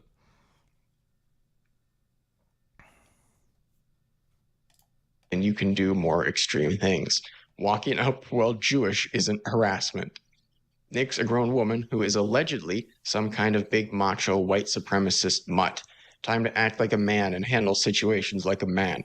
You do him. He was going nuts today because of all the nominations that were coming in between, Tulsi Gabbard and Matt Gaetz and all these fucking, I was just his Discord was just on fire. His Discord was on fire earlier because the nominations kept coming in, and it was like I would just constantly just keep typing Bimmy on high. I don't know. Bimmy is our nickname for him because when he would be on Twitch when he was not supposed to be on Twitch, we would have like a nickname for him. We called him Bimmy. And I would just type in Bimmy's on high alert and then just put some fucking thing about, Elon or something in there. But yeah, with all the nominations today, he's been going a little, he's been on overload. No favors by defending him, especially when he's objectively handled this situation the wrong way. I really can't believe this is the state of nationalists where old women scare them and people go, gee, that old cat lady sure was scary. Clearly Nick had to mace her for his safety. It is wild because all of the people that were justifying what Nick did on the farms, they were getting downvoted and called idiots and stuff. But there still was too many of them who thought it was reasonable, at the very least from what we've seen. Maybe there are more things that we don't know that make it unreasonable. But from what we've seen, it completely unhinged, disproportionate reaction from Nick. But what that guy said reminded me of this one. This is 2021 tweet, supposedly just a screenshot. I didn't bother to look up on his account. But Nick says, I say a lot of incendiary things so offensive people want to physically hurt me. But I'm not scared. I've got brass balls, baby. You see me in public, test them out, kick me in the nads. I won't flinch. Seriously, do it. I give everyone permission. Maybe he revoked that permission at some point. I was not made aware of that. Hooked on Phobics replies to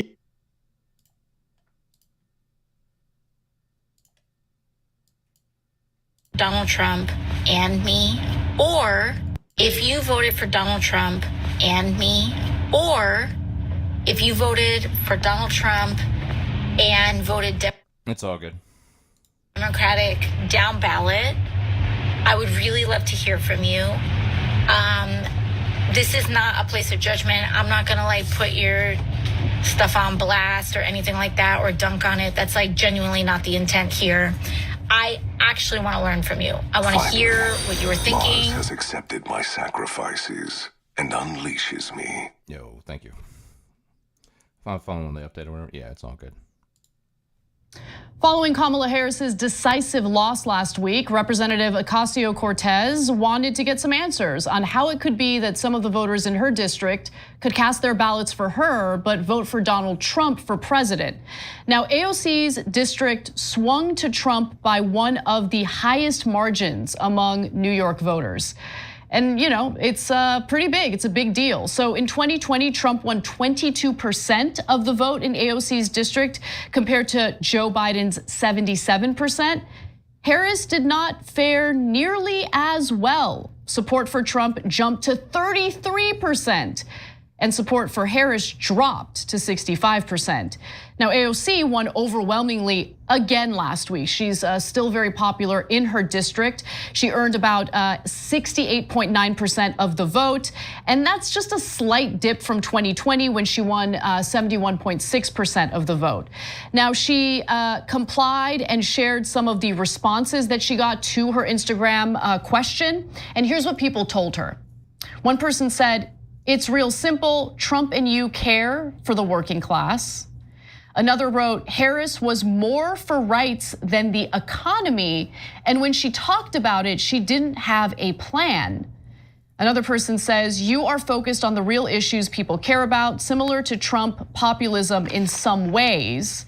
Most of the responses that AOC shared mentioned the fact that she and Donald Trump are considered outsider politicians who aren't part of the establishment. One person says, I voted Trump, but I like you and Bernie. I don't trust either party's establishment politicians.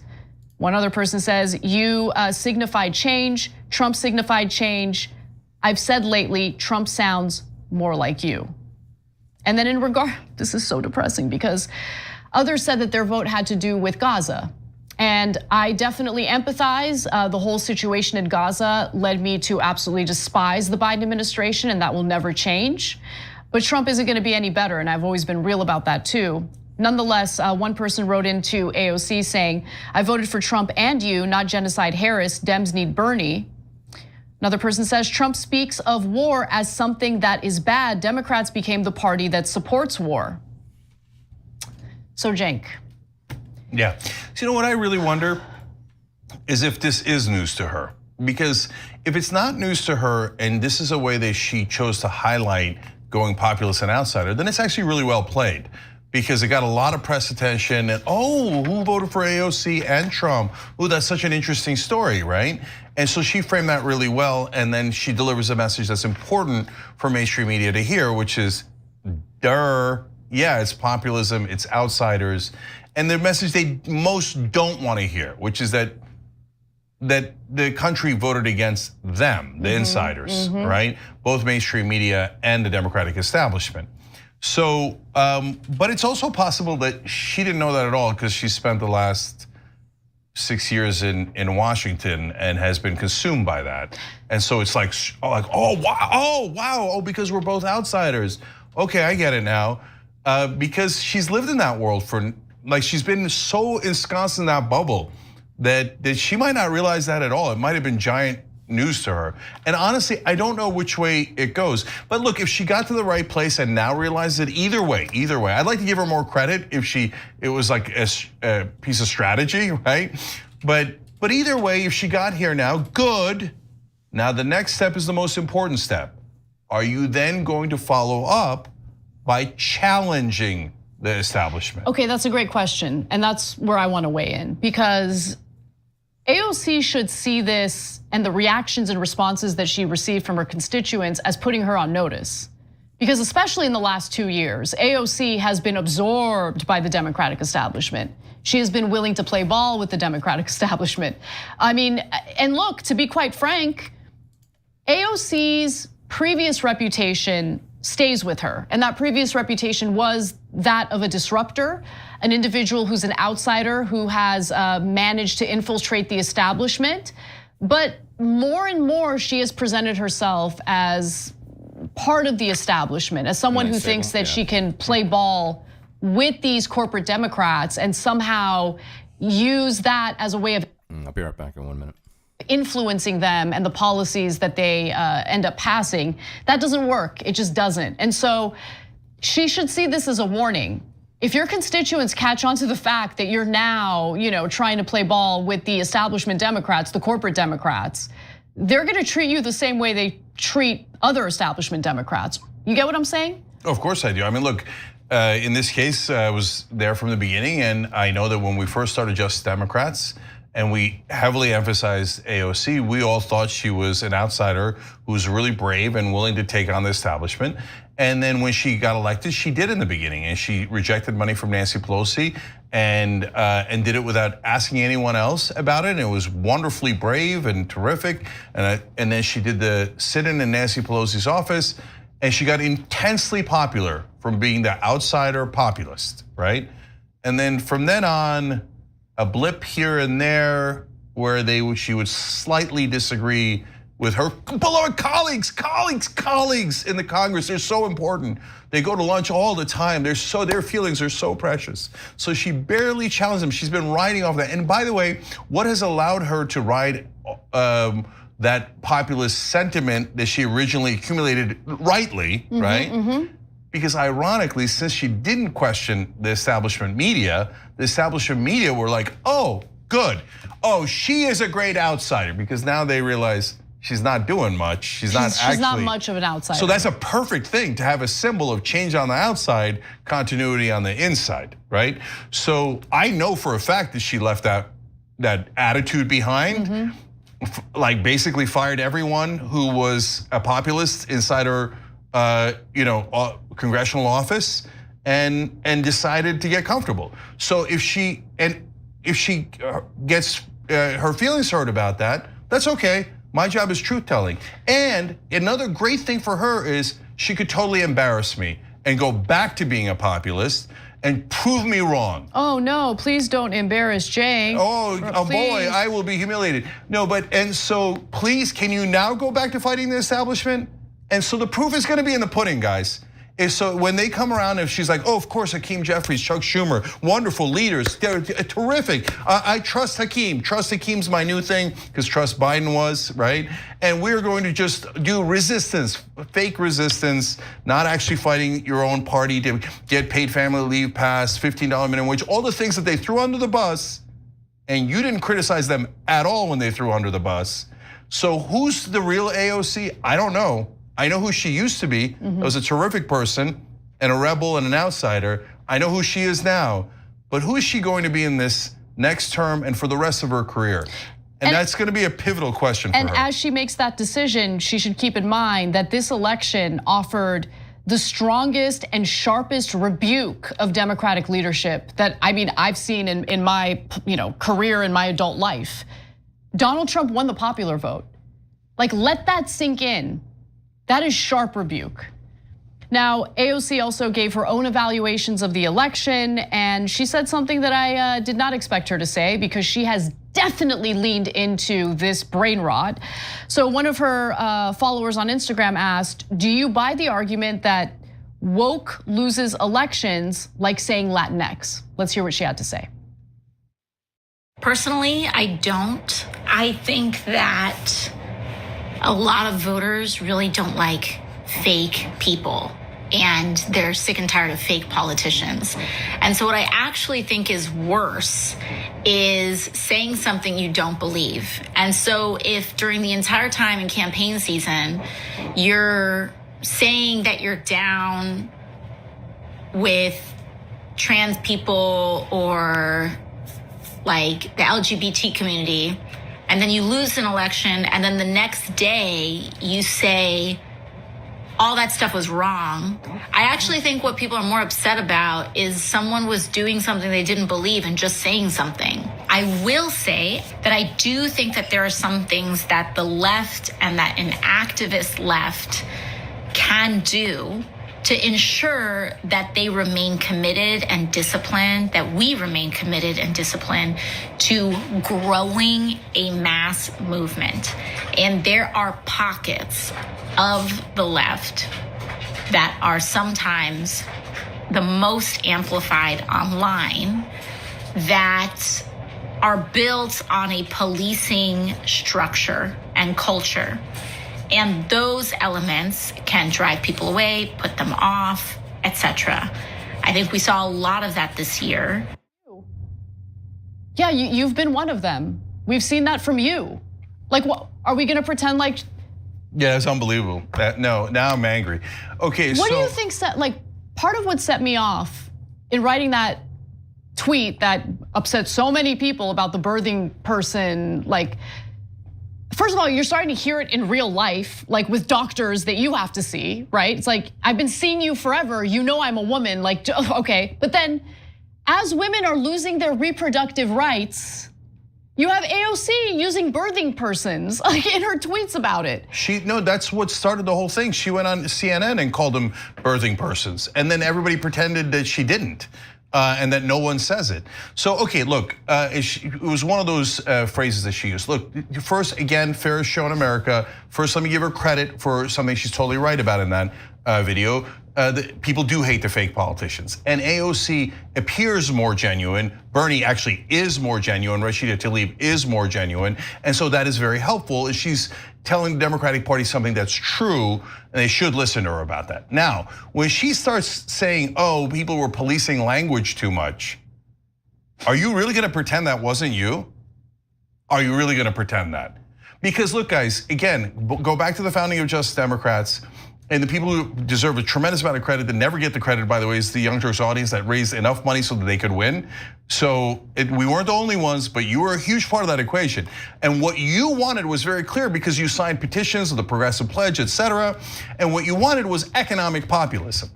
But economic populism is really hard because all of her colleagues are corrupt. So when you go to do, hey, let's lower drug prices, almost all of our colleagues in the House take an enormous amount of money from the drug companies, and they don't want to lower the drug prices, or they'll do it for 1 drug or 10 drugs and leave 10,000 behind. And okay, but calling that out will get you in a lot of trouble. Then you're not a team player, etc. What's safe but makes you seem like you're a populist fighter?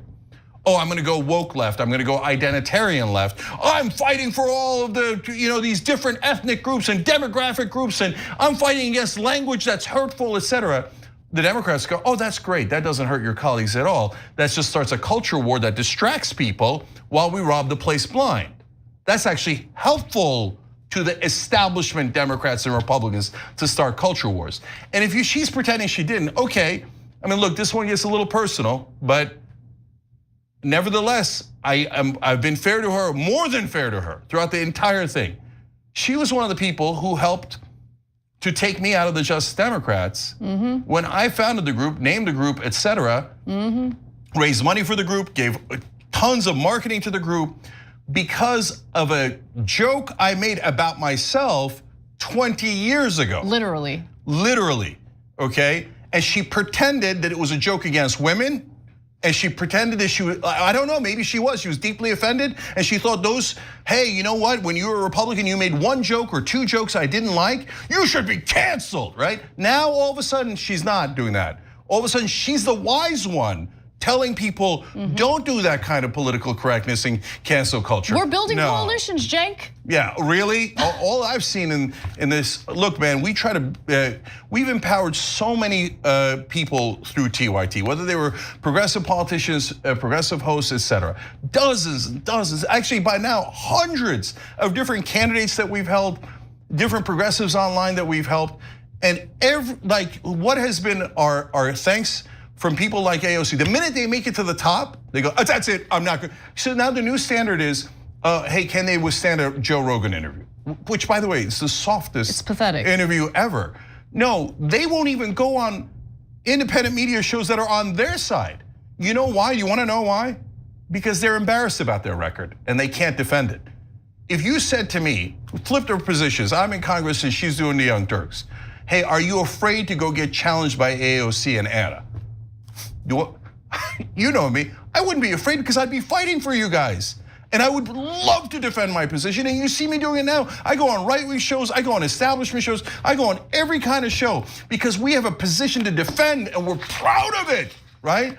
But nope, dropped like a bad habit, every progressive that helped her, everybody that, nope. And now, look, I'm okay, look, you could argue that I shouldn't have covered up that story or the other stories that hurt her because I was trying to help the movement.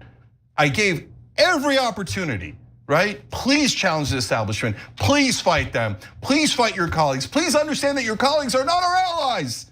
They're corrupt politicians that are destroying this country. No. I gotta get positive press. But now when she pretends that she was not part of that cancel culture, that she was not the one egging people on to police people's language, etc.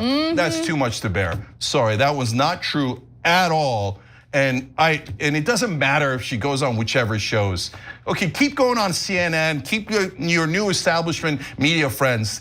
As long as you're doing change on the outside, but continuity on the inside, they'll love you forever. So you can enjoy them. Thanks for watching The Young Turks, really appreciate it. Another way to show support is through YouTube memberships. You'll get to interact with us more. There's live chat emojis, badges.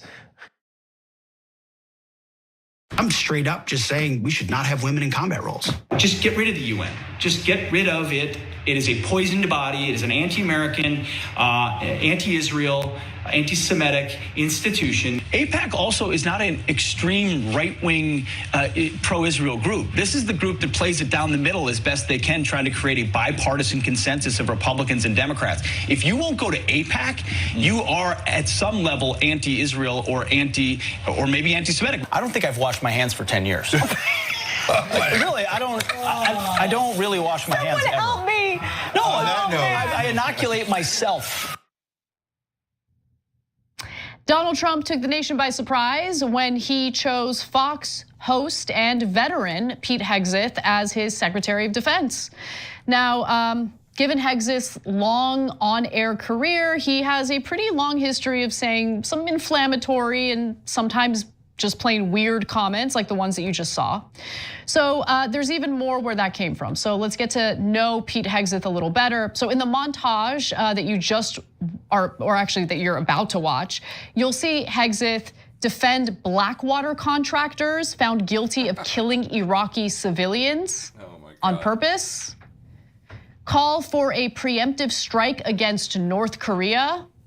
Preemptive strike like the one we did in Iraq, which worked out real well, didn't it? Call for striking cultural sites in Iran. Criticize veterans who apply for all of the benefits that they have earned by risking their lives in serving the country. And defend family separations because the children get soccer and play video games. Okay, I just want to remind you all of a story that we did earlier this week indicating that upward of 1,400 children who were separated from their parents at the border during the early years of the Trump administration have yet to be reunited with their family members because the Trump administration didn't keep track of their parents and the children have not been able to get in touch with them. With that in mind, let's take a look at the compilation. Back in 2007, 4 Blackwater contractors were tasked with defending American diplomats at the height of the Iraq war. Remember, 2007, dangerous times.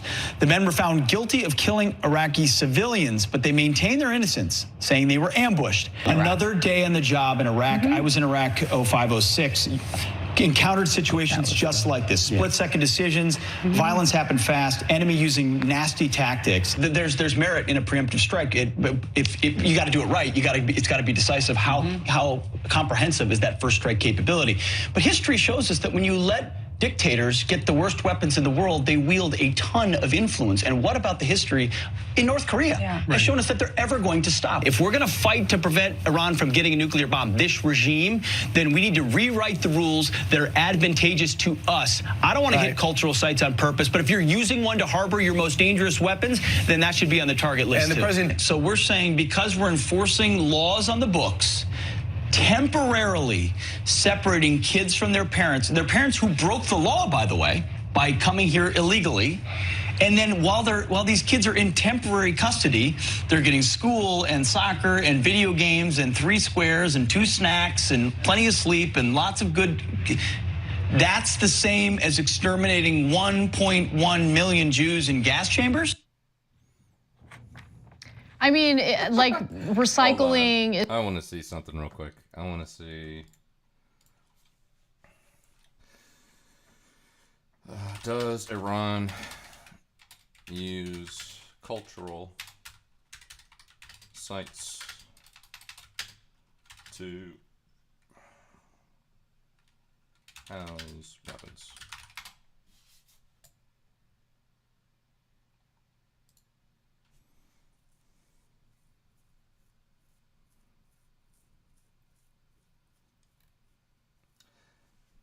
Trump says he'll target Iran's cultural sites. That's illegal.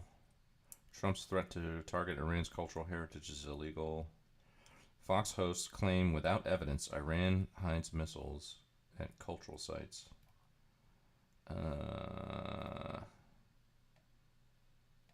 Pentagon rolls out striking Iranian cultural sites January 6th. Wow.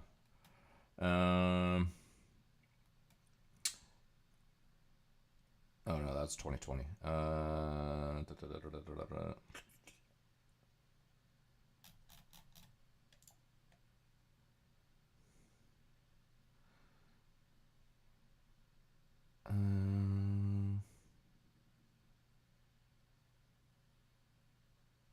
that's not it.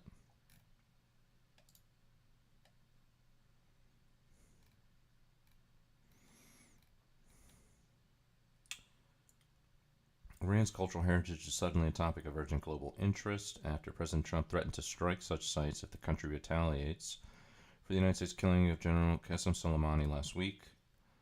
In a series of tweets Saturday evening, Trump wrote that, quote, if Iran strikes any Americans or any American assets, the U.S. has targeted 52 Iranian sites, some at a very high level and important to Iran and the Iranian culture. And those targets in Iran itself will be hit very fast and very hard.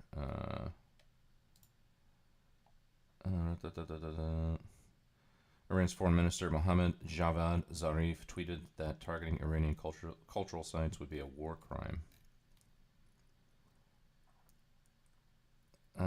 Mark Esper indicated that U.S. forces wouldn't carry out Trump's threat, saying, we will follow the laws of armed conflict. We'll behave lawfully. We'll behave inside the system. We always have, we always will. Nonetheless, Trump doubled down on his threat. They're allowed to kill our people. They're allowed to torture and maim our people. They're allowed to use roadside bombs and blow up our people. And we're not allowed to touch their cultural sites. It doesn't work that way. The targeting of cultural properties by the U.S. is indeed not allowed. The U.S. is a signatory to the 1954 Hague Convention, which requires, quote, refraining from any act of hostility directed against cultural property. The convention covers, quote, movable or immovable property of great importance to the cultural heritage of every people, such as monuments of architecture, art, or history, whether religious or secular, archaeological sites, groups of buildings which as a whole are of historical or artistic interest, works of art, manuscripts, books, and other objects of artistic, historical, or archaeological interest, as well as scientific collections and important collections of books or archives of reproductions of the property defined above, as well as buildings and centers whose main purpose is to house such items. And also bars using a cultural site, quote, for purposes which are likely to expose it to destruction or damage in the event of armed conflict. That means signatory nations can't use such sites to house soldiers or weapons with the goal of shielding them from attack. Okay, so it goes both ways. The convention permits immunity in, quote, exceptional cases of unavoidable military necessity. Okay, so it doesn't look like there's... So it looks like just something Trump said. I don't know if there's any reports here that Iran was using like cultural sites to actually house weapons, but Israeli government talking points about how the children deserved it, or whitewashing the experience that the children are actually experiencing. It's just not my favorite kind of person, okay? Absolutely disgusting rhetoric there, but doesn't give me a lot of hope, especially as someone who would serve in an incredibly important role as Secretary of Defense. But John, you know, a lot of Republicans are supportive of this move. They argue, you know, he... What's up, Salty? Hell yeah. She's my queen. She's my based queen. Should be in the hot tubs. Yeah. What's up? He's an American hero. He's a veteran. He served this country, and he's definitely qualified for the role. What say you? He is a veteran, and I think it's interesting that they're pretending that that is apparently the only qualification you need. Apparently, then there are literally millions of people who at any moment could serve as Secretary of Defense of this country because we have a lot of veterans, because we have a big military. Maybe I'm a coastal elite, but I think we should require more. I think that one of the things that's most distressing, not just about the Hegseth thing, but Tulsi Gabbard and Gates, these are not like small little bureaucracies that don't really matter. You know, you give it away as like a political thing. These are like core, crucial positions that demand. Things are all right, man. I'm just, I mean, this is not even a real stream for me. I've been testing out YouTube stuff the whole time. Like that. I don't know how that popped up, but that's something. I don't know, why did that just pop up? That's so weird. Whatever. Yeah, so I'm not on Kick tonight. I'm just testing out YouTube stuff here. I wonder why that popped up though. Interesting. Rafa counting neocons like the 12 Days of Christmas. Hilarious. Yeah. and expertise. He's been a pundit for 10 years. That's what he's done. And he doesn't seem like one of the clever ones, by the way. He never has. He seems like a guy.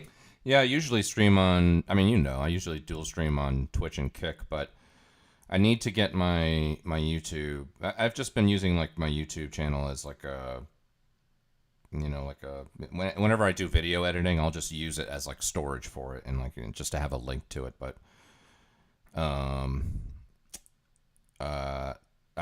want to get my YouTube streaming to a point. I don't care about making money on it, but I want to be able to like put emotes on it. I want to have access to some of the advanced features, and in order to do that, you need to like put in time with YouTube. It's not like Kick or Twitch where it's pretty easy. Yeah, it's like I've treated it like a repository, but now it's like, what? There's no reason for me to not at least get YouTube. I've been hesitant on streaming on YouTube just because I know YouTube is a lot more strict about copyright and DMCA and all that stuff, and I don't know with some of the stuff I watch sometimes if it's gonna hit that, and then my fucking channel's gonna get dinged, and I'm not versed enough or attentive enough on the YouTube side to just pay attention to it, but I do need to get it up to a level at some point to where I can get some of the advanced features, put some emotes on there. And then, at some point get monetized. I don't plan on making money on it, but it'd be cool to have just like another option out there. So tonight I'm on Twitch and YouTube. Utilize until they strike it. Yeah, exactly. So I'm on the YouTube side and Twitch. But yeah, I'm gonna probably lay off Kick for a little while and just get the hours going with YouTube until it gets to a good point. And then I might do all three. I would have to pay for it, but I don't know if it's worth paying for it. But if it's like $10 a month, I would do it. If it right now it's free for two platforms. But if you want to do any more than two, then you have to start paying for it. And if it's like $10 a month, I'll do it. But if it's like $20 or $30 a month, I don't know. $30 probably not. 20, I would think about it. Who shares right-wing talking points and seems to really believe them. He's got he honestly seems dimmer than like a Jesse Waters. Like there's none of like the crafty grifting. He just seems like he used to be like a frat boy, and then he joined the military, and now he like wants his taxes low, and that's pretty much it. That's what it seems like. Yep. And MAGA's ready to gamble the security of America on that. And with Kristi Noem, and with Tulsi Gabbard, people who should not be anywhere near these positions, they're I guess gambling that it's not going to matter, that it's fine. The war on expertise and knowledge that the right has been waging for literally decades has now reached the highest tiers of government. And now we all just have to wait and see, will there be some sort of massive terror attack that we might have caught, but now we won't because there's nobody in charge? I don't know. Will we be prepared for the conflicts of the future? I don't know. We got the axe throwing, no hand washing guy in charge. I'm a little bit worried, Anna. Yeah, look, I'm worried too. I don't think Tulsi Gabbard is the best pick, right? But even though I personally do not like her,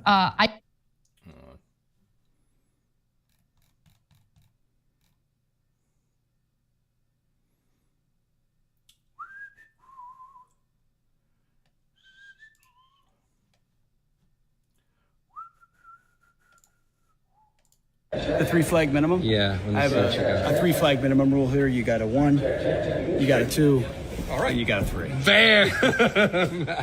The 3 flag minimum? Yeah. This guy has like a day. This guy literally has So he was in the National Guard, and his unit was charged with protecting, I think, President Biden during his inauguration, but he specifically was targeted to be pulled out of that mission, essentially, because he had like some kind of like Christian cross tattoo on his chest, but he also has like on his arm right here, he has like a Deus Vult tattoo, and these are like very commonly associated with like Christian nationalist movements. So yeah, I don't know. I will say this. His presence his presence in terms of morale for service members will be a vast improvement. I think he's going to be very shaking hands on the ground, very active with anywhere from officers to enlisted of all branches. I think he's going to be very involved on a personal level. Now, is he like the best fit for very pro VA? Yeah. Do you feel like you're actually winning? Because I don't think this is the America you want. One so openly divided, half the country scared that their hard-earned freedoms are gone. People not sure how much of the Constitution can be touched. Families splitting over politics. Is this really the America you want? Do you really feel like you won knowing this? I think you were taking my Twitch title way too seriously.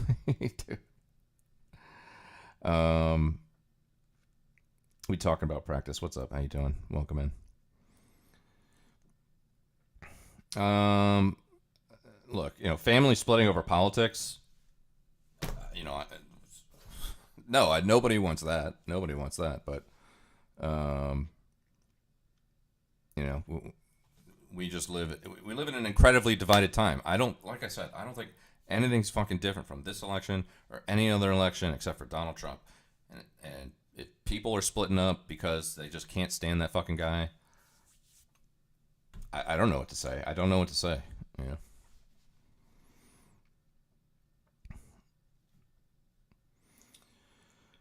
In terms of losing rights, would you say? One so openly divided, I don't want that. Half the country scared, their hard-earned freedoms are gone. I need more context on that one. What do you mean by half the country scared, their hard-earned freedoms are gone? People not sure how much of the Constitution can be touched. Well, that's definitely going to be a big battle. And family splitting over politics. Families are going to do what families are going to do. Whatever. If people hate Donald Trump so much that they're willing to fucking destroy their family over it, honestly, I don't fucking care. I mean, it does suck. It does suck, but I can't do anything about it.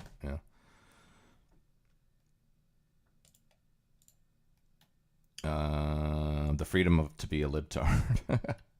No freedoms are being erased, no matter who won. I think the fact that 50 to 6% of the people would be sad and upset means we failed as a country. I don't know. I don't think I agree with that one.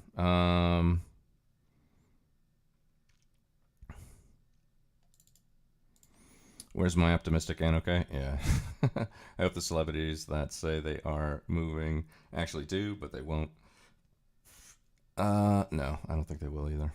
If they do, they're going to move to like London or Rome. They're not going to move to fucking Saigon or fucking, the Congo. They're going to pick some like really, just amazing, beautiful European city to move to, They're not moving to fucking Bogota. They're not moving to Medellin. Maybe they'll move to like Buenos Aires because that's as European as you can get in terms of being in South America.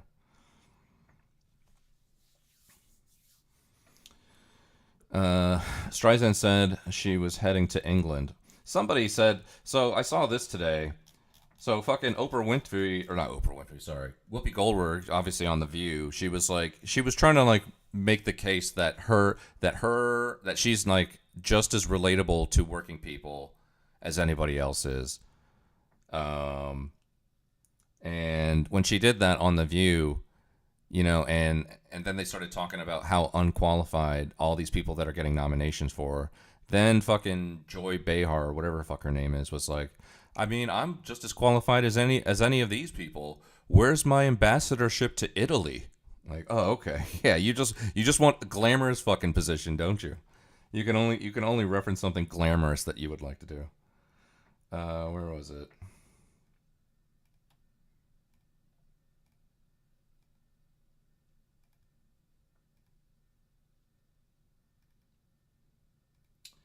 There it is.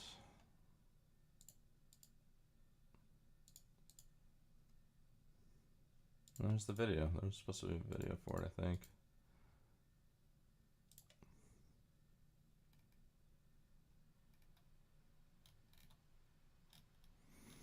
There's a video for it. Where did it go?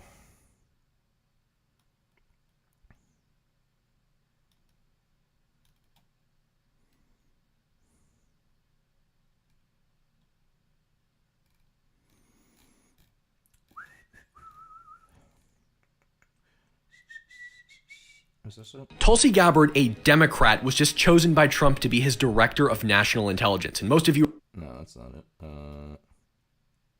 Oh, this was it. This is it. I appreciate that people are having a hard time. Me too. Yeah. I work for a living. If I had all the money in the world, I would not be here. Okay? So I'm a working person. Working person? This is the most out-of-touch thing I've ever heard a celebrity say. We got to run some numbers and put this into perspective. The median household income in America is $80,000. And after taxes, it's about $66,000. And this is before 401k contributions and health insurance. You have been famous for 40 years and have a net worth of $60 million. And on top of that, you make $8 million a year. And even though you're paying an insane amount of taxes, you're still taking home $3.8 million a year. That is $73,000 a week take-home pay. You, Whoopi Goldberg, by yourself, make more money per week than the average American family makes a year. And you're going to sit here and say that you relate to the struggle of the American people? Do you realize that people have not recovered financially since the pandemic? I appreciate that people are having a hard time. Me too. And the fact that we are at this point in America is sad. We can't even agree on a direction. I just want America strong, safe, free, prosperous for all Americans. And if our options alienate 50% of American people, it doesn't seem like a good choice. What's the saying though? You know, it gets worse before it gets better. I don't know. I don't know what to say.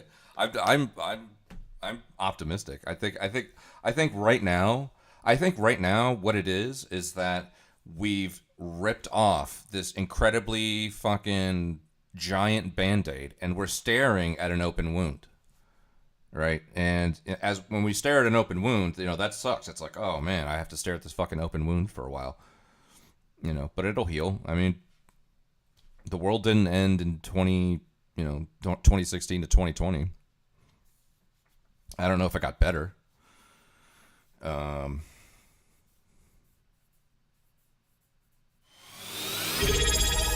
The eyes of the mighty Kaiser are upon you. He appreciates your service and bestows upon you the exceptional gift of his mark. Thank you, Salty. I appreciate that. They can't even express their views, though, besides Orange Man Bad. 48% of people. The eyes of the mighty Kaiser are upon you. He appreciates your service and bestows upon you the exceptional gift of his mark. Thank you, Salty. I appreciate that for gifting Nader there. Thank you. What freedoms are being taken away? You are being dramatic. 48% of people voted. Lots more that didn't vote or can't vote who are conservative or Democrat. I think there was like 10 million people that didn't even vote this election compared to 2020. This doesn't feel like a win. We are so divided and hate each other so much. I don't know. I just don't see it any different than 2016. Do you think that it's worse than 2016 in terms of like how divided we are? PPG's wrong. Fuck yeah.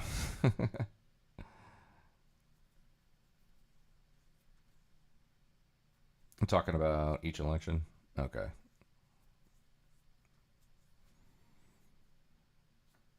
I mean, all this stuff was going on 2016. Actually, it was worse. 2016, Trump.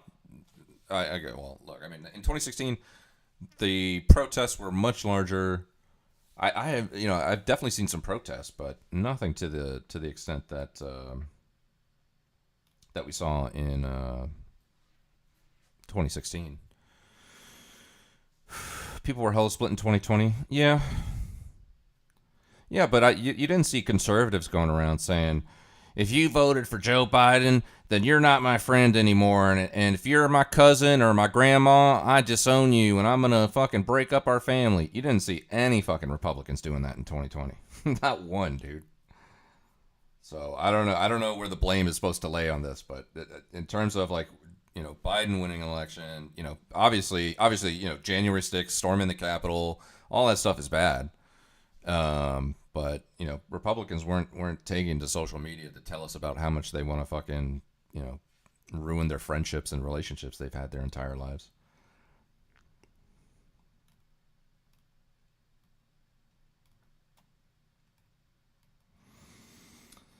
You're so partisan brained? I am. I definitely am.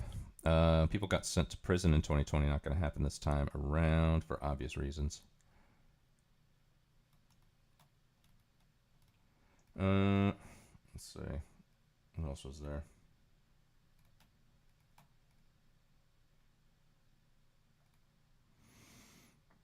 Oh, this is fucking Fetterman.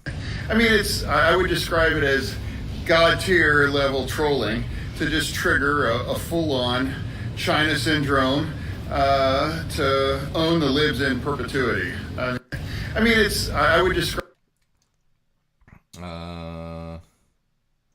Trump's cabinet picks God tier level trolling to own the libs. Describe it as God tier level trolling to just trigger a full-on China syndrome to own the libs in perpetuity. I mean, I would describe. More than Orange Man Bad or Coconut Girl, it's how the system functions and how news agencies and social media algorithms are built in order to spread polarized content and misinformation, disinformation to keep us all fighting.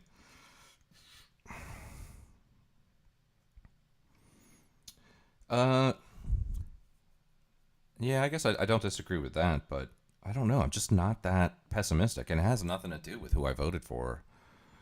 I would have. To me, I don't care if it was fucking, you know, Marco Rubio or Ron Paul. I don't care who it was. I'm just glad that Kamala Harris didn't win. It doesn't have to be, you know, Trump for me. And I'll pull the age card. I'll just pull the age card, and I've said I'll at least say that I've seen, you know, at least maybe possibly twice as many elections as, you know, a lot of my my younger peers here on the internet, and you know, I've seen this happen a bunch of times. I saw this with Bush Clinton. I saw this with fucking Bush Gore. I was around for Reagan, but I don't remember that election. I was way too young. So yeah, I mean, I've just seen this, you know, a bunch of times, and I'm, you know, if people start losing rights, believe me, I'm gonna be right there with you. I'll be right there with you. You know, if there's rights that you don't have already, well then look, you gotta put in the work and fight for them. But if there are people out there that are losing rights, save for abortion, because that's a whole different thing, I would be right there with you. But outside of that, I don't know. I mean, you know, we're just gonna have to see. You know, I think the country can heal. John, just keep in mind, in 4 years, Donald Trump's not going to be around anymore. My message is lost here. Just continue. Okay. Maybe you're watching too many pearl-clutching drama queens. Social media just makes it even worse. Make it seem even worse. Hear me out. Alex Jones as press secretary would be memes. It would. It would. What's up, Smashed? What about Tucker though? Tucker for press secretary. That would be crazy. That would be like kid in a candy store kind of stuff.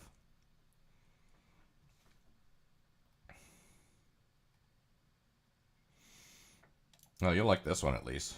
Iceland's economy is outperforming most European peers after embracing a shorter work week. Iceland introduced a nationwide shorter work week between 2020 and 2022. The trial began with more than 1% of Iceland's working population. Productivity stayed the same while workers' well-being increased. There you go. Like Iceland's doing their thing.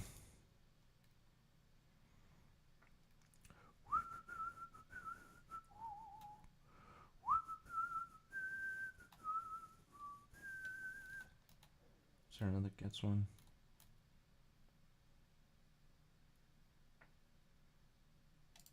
What does caudacity mean? I have no idea, Congressman. You took 6 months to investigate one tweet. You didn't even figure out what the words meant? I didn't investigate the thing. She's a DOD. Well, you said in the Fox News article that you were going to take 30 days and investigate, and it took you 6 months. In a 6-month investigation, you guys didn't learn what caudacity meant? I think you know. I think every person that's going to watch this exchange knows you know. She's trying to lash audaciousness with someone being Caucasian, isn't she? I have no idea, Congressman. Wow, what an investigation. When she says PD I did sessions, not. I will say I did not do the investigation. She is a GS employee that's employed by DODEA. DODEA conducted the investigation. Gosh, the Pentagon told Fox News Digital that Gil Cisneros would provide a final decision in 30 days. So someone at the Pentagon is throwing your name out there as being responsible for this, and now it looks foolish that you're suggesting you don't know what that means. Well, I would say that hold on, that PD quote sessions. did not come from let's me. Go to this, that Mr. Cisneros. I'm asking what you mean by totalitarian dictatorship and just whether the Kingdom of Saudi Arabia would qualify. It's just a yes or no question. Well, I certainly think. Forgive me for not knowing the list that Ms. Would you like an answer, Mr. Gates? If your problem with this amendment is you think it's Mr. overbroad. Schiff, I'm not stating a problem with the amendment. I am merely asking you what it means. My question then, Mr. Gates, is what is the difference between a dictatorship and a totalitarian dictatorship? My question. Since Saudi Arabia is... what does caudacity... Apparently there was like some bombshell fucking investigation that was about to drop on Matt Gaetz, like just days before this happened. And now that he's essentially going to absorb that AG role, that they can't release it. Shifty shift, yeah. How much taxpayer money should go to fund drag queen story hours on military bases? You know, drag queen story hours is not something that the department funds. Well, wait a second. That's actually not what the record seems to suggest. You were going to fund one at Ramstein Air Force Base. That one got canceled, but that's DOD insignia. Who funded these things, Mr. Secretary? Listen, drag shows are not something that the Department of Defense supports or funds. So. But wait, why are they happening on military bases? I just showed you the evidence. Why are they happening? I will say again, this is not something that we support or fund. Well, so you think hosting a drag queen story hour on a military base isn't supporting the drag queen story hour? Okay. Can I finish my answer? No, it's actually my time, but you will be able to. Well, I thought you raised the question. So the next question Can I relates answer to Mr. the Scarborough's question? second comment. He says, whereas the Reverend... Thank in you, the Mr. same I'm sermon, I'm my trying time. to Mr. now Scarborough finish my answer, continues- sir. No, Am I allowed to finish my answer? I'm allowed to reclaim my time. You asked a question and I'm answering it. Yeah, I got a few more. And I have a few more answers. I can't wait. Well, apparently you do because you don't want me to answer. No, I want to So know. since you raised it, let me finish. And I I have a also right to talked ask about you people questions. snatching It's a pocketbooks filibuster by talking that are in the. over me. That I'm is not how this is gonna filibustering work, anything. Reverend. I'm answering your question. Everyone will suspend, please. How much taxpayer money should go to fund drag?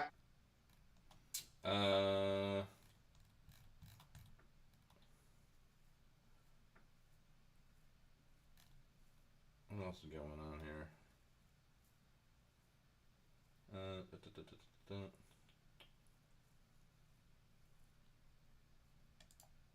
I'm sitting here with my father. I will make certain that between the man sitting next to me and every person he knows and my ability to forever hold a grudge, that you will regret not following my direction. I am sitting here waiting for the call with my father. Sounds like a shakedown, doesn't it, Director? I'm not going to get into commenting on that. You seem deeply uncurious about it, don't you? Almost suspiciously uncurious. Are you protecting the Bidens? Absolutely not. The FBI Well, you does won't not answer and the has question. no Hold on. interest in You won't answer the protecting question anyone about whether or not politically. that's a shakedown, and everybody knows why you won't answer it. Because to the millions of people who will see this, they know it is, and your inability to acknowledge that is deeply revealing about you. I'm sitting here with my father.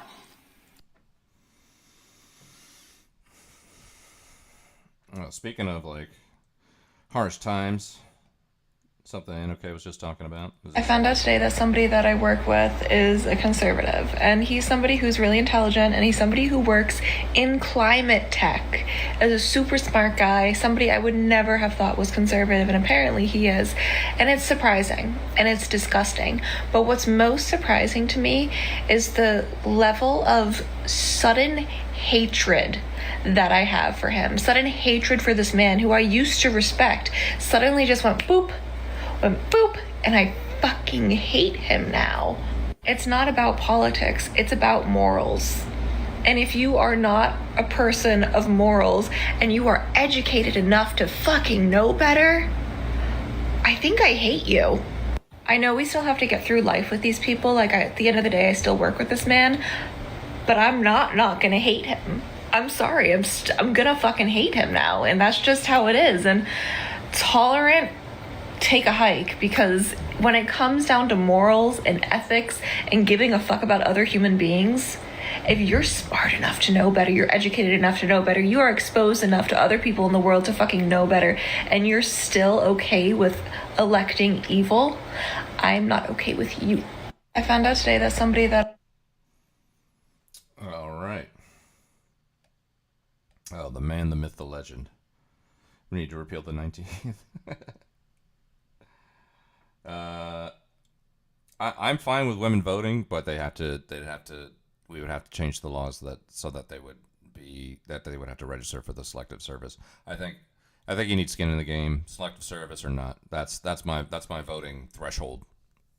You know, for those of you out there that don't know what the selective service is, that's, you know, when you're 18, you have to register for the selective service, which means you can get drafted by the Department of Defense for various branches in the United States military. That's what that means. And if you don't do that, it can cut you off from all kinds of things.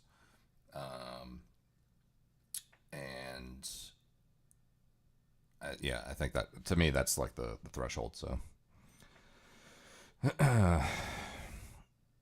they talk about My Body, My Choice, which is what the selective service is. And here you go for me. It's Wednesday, November 13th. I'm taping this at approximately 10:30 a.m. Central. That means the federally ordered bankruptcy auction of InfoWars has now closed, 10:30 Central. We're told we won't learn for hours, maybe even till tomorrow morning, what the results are. But regardless, we are going to continue on in the fight against the globalists, even if InfoWars is shut down, at the Alex Jones Network. Be sure and follow me at Real Alex Jones on X and at AJN Live for the Alex Jones Network for updates, breaking news, because the fight against the globalist doesn't stop now, it only accelerates. John Paul Jones, the founder of the U.S. Navy, was engaging a British ship over twice its size with twice the men. His ship was under fire, on fire, and sinking. The British captain hailed across and said, "We're going to give you quarter. Do you want to surrender?" And he said, "I have only begun to fight." And he meant it. They rammed into the ship, they took the ship by force, and they took it. And then he went on to found the U.S. Navy. So, I'll quote him, "I have not yet begun to fight." Please follow me at Real Alex Jones on X, and please support our sponsor, thealexjonestore.com, with incredible supplements, knives, a great Patriot apparel, and more, because that's our sponsor funding the new operation if we get shut down today.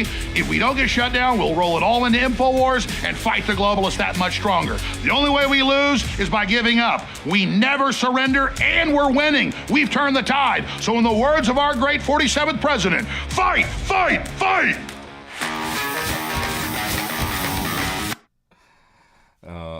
Always a banger Alex Jones meme out there. Between you and Joe Rogan, who has the biggest podcast. Rogan created that. I talked to Rogan today, actually. Amazing guy. I've been in the media, as I said, my whole life. Rogan was like a sitcom actor and a stand-up comedian and like an MMA fighter. Okay, so he starts this thing called a podcast where he talks for like 3 hours. I'm in television at like a big network, and I'm looking over at this being like, that's the dumbest thing I've ever heard. You know, no one's gonna listen to a 3-hour podcast from some MMA fighter. He completely changed not just American media, but American history. And I just will admit freely that I did not see it coming. I did not understand it. I didn't think it would work. And the fact that it did work says something so important about Americans, which is they really want to learn. They're not learning in school. They're not learning in the rest of the media. And Rogan's just like willing to sit there with interesting people and talk for 3 hours. That was the most most affirming, that is the most reassuring thing I've ever seen in 35 years in media, that worked. I'm proud to be his friend, and I really admire him.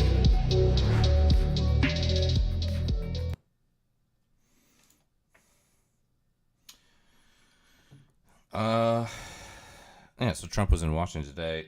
I saw some like footage of them talking in the White House. Joe Biden looked pretty happy. He wasn't pissed off at all. He seemed like he had a big smile on his face greeting Donald Trump in the White House. I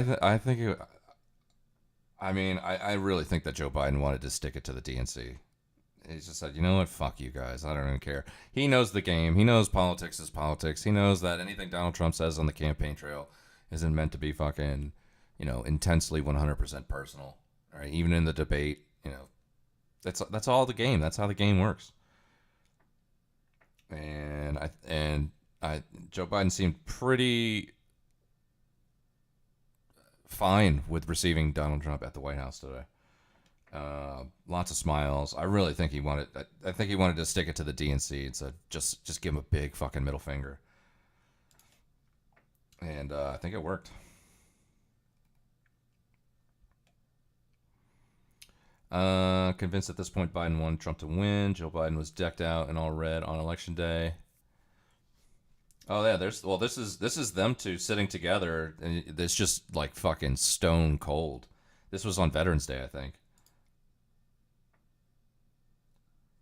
Like Jill Biden's just like not even acknowledging her at all. Oh man. I mean, I could tell like when the DNC happened that they didn't like each other. You could just tell by their body language.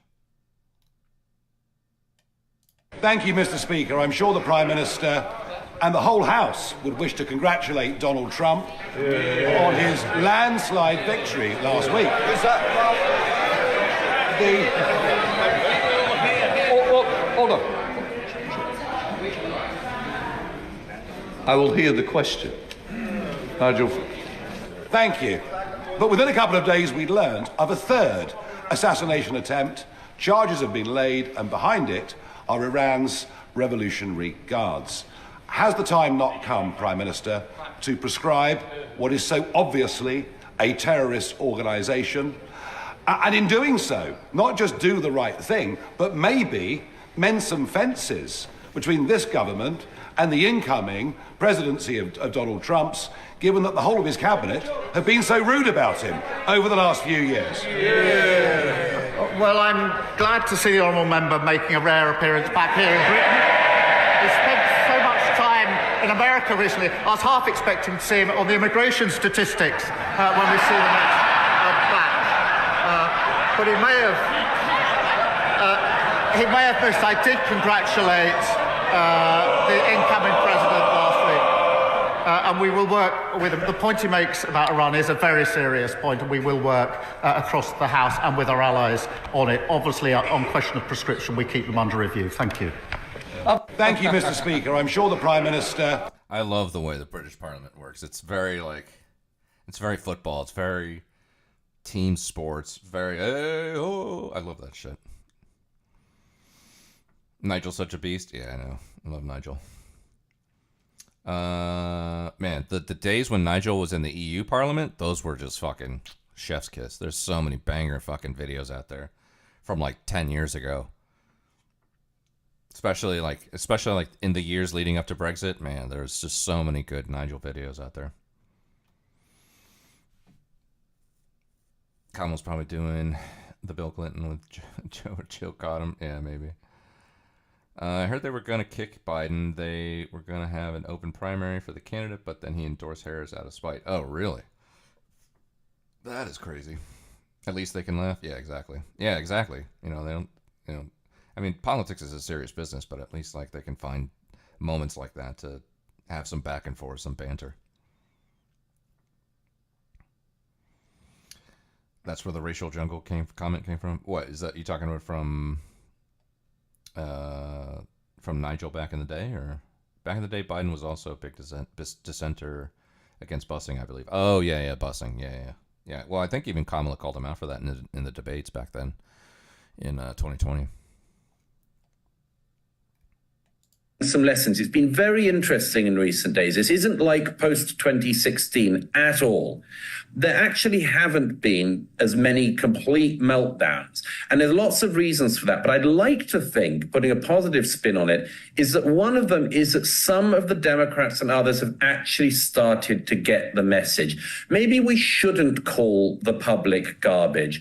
Maybe when Donald Trump wins the popular vote, it's not enough to call anyone who has ever supported him a Nazi. It's not enough to talk about brown white supremacists and black white supremacists and Jewish Nazis and everything else. And there will be some people who'll still try to do that. You just mentioned one of the particular people who's broken out of the asylum, Joy Reid. She's a pure race baiter. She's a black race baiter who just loves causing racial division in America. And she's one of the very few who's tried to double down since this. I don't see a future for people like her on the media. That their ratings are horrible and their behavior is much more horrible. And so no wonder people are turning off. I think it's really important. I say this, that the Democrats who ever want to get back into office again have to listen to this result and realize it wasn't the public that was wrong. Some lessons. It's been very AI Guillotine, didn't they have to choose Kamala because she's the only one who could get the campaign funds, which was barely legal, actually criminal anyway? I don't know. That's a good question. I'm not sure. I don't know. Maybe somebody else in chat has an answer for that one. They had 250 million war chest for Biden. She ended up getting $1 billion and overspending approximately 1.2. Yeah, she's in debt like 20 million, I think, right now. No, so I think it's like 1.02, but I think I understand what you're saying there. Funny, her campaign allegedly like 18 million in debt. Yeah. Speaking of the British Parliament, I suppose it's legislature in general. Have you seen that Labour wants to gut the House of Lords? No, I haven't seen that. Have not seen that.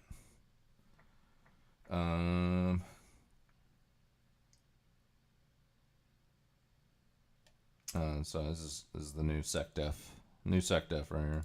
How would they correct it? Well, first of all, you got to fire. You got to fire the chairman of the Joint Chiefs, and you got to fire this. I mean, obviously, you're going to bring in a new Secretary of Defense, but any general that was involved, general, admiral, whatever that was involved in any of the DEI woke shit, has got to go. Either you're in for war fighting, and that's it. That's the only litmus test we care about. You got to get DEI and CRT out of military academies, so you're not training young officers to be baptized in this type of thinking. And then, whatever the standards, whatever the combat standards were, say, in, 1995, let's just make those the standards. And as far as recruiting, to hire the guy that, did Top Gun Maverick and create some real ads that motivate people to want to serve. And there's lots of other ways in which you could identify who gets promoted and what, but there's an ethos change. I mean, there's a reason people don't want to serve, because they don't trust that their senior leaders are going to have their best interest in mind in combat. I know there were mistakes made on our tours all over the place, but I, at least for the most part, had a sense that my senior leaders were committed to the completion of the mission for the right reasons. And maybe there were strategic differences and all that other stuff, and it wasn't always perfect, but that trust is broken, and you have to reestablish that trust by putting in no-nonsense warfighters in those positions who aren't going to cater to the socially correct garbage. How would they correct it? Man. Holy fuck.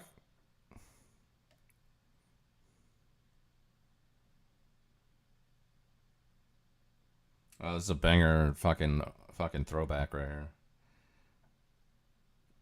I think the meme is like me walking into Thanksgiving dinner.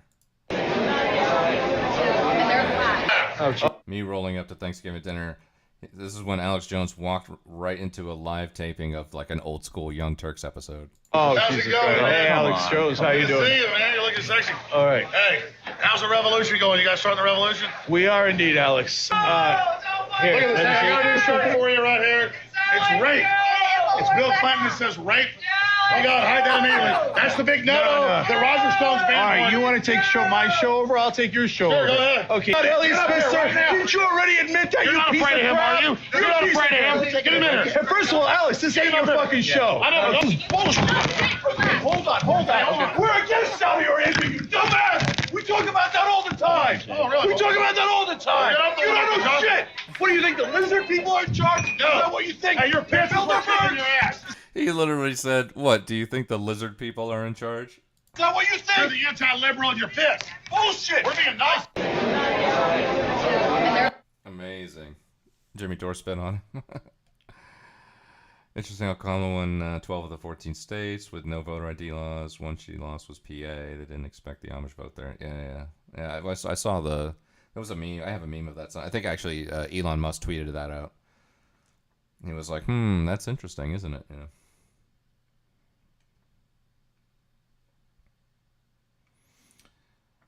Speaking of, so this is the money. What did Kamala Harris campaign spend $1 billion on? The Kamala Harris campaign said it raised almost $1 billion in the build-up to the election, but it's still asking for more donations. So where's all the money gone? This email sent by the campaign on Monday asked for donations to support the Harris Fight Fund program.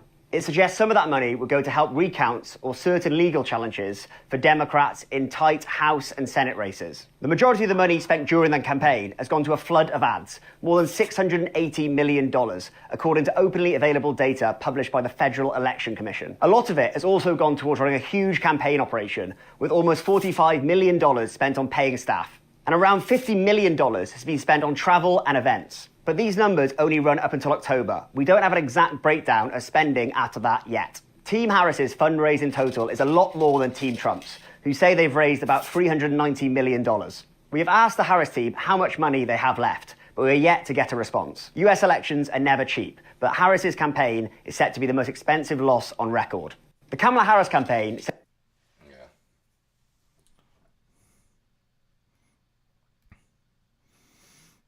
This is a preview of Elon and Vivek working at DOGE, the Department of Government Efficiency.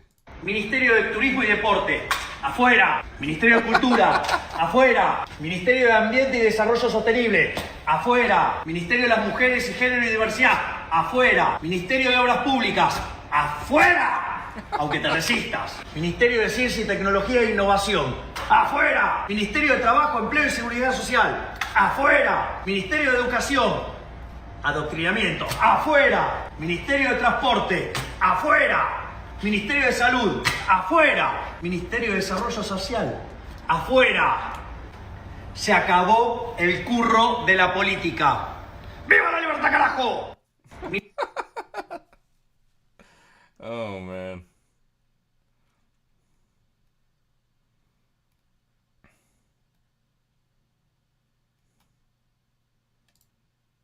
Peanut the Squirrel's death, ordered days before the raid.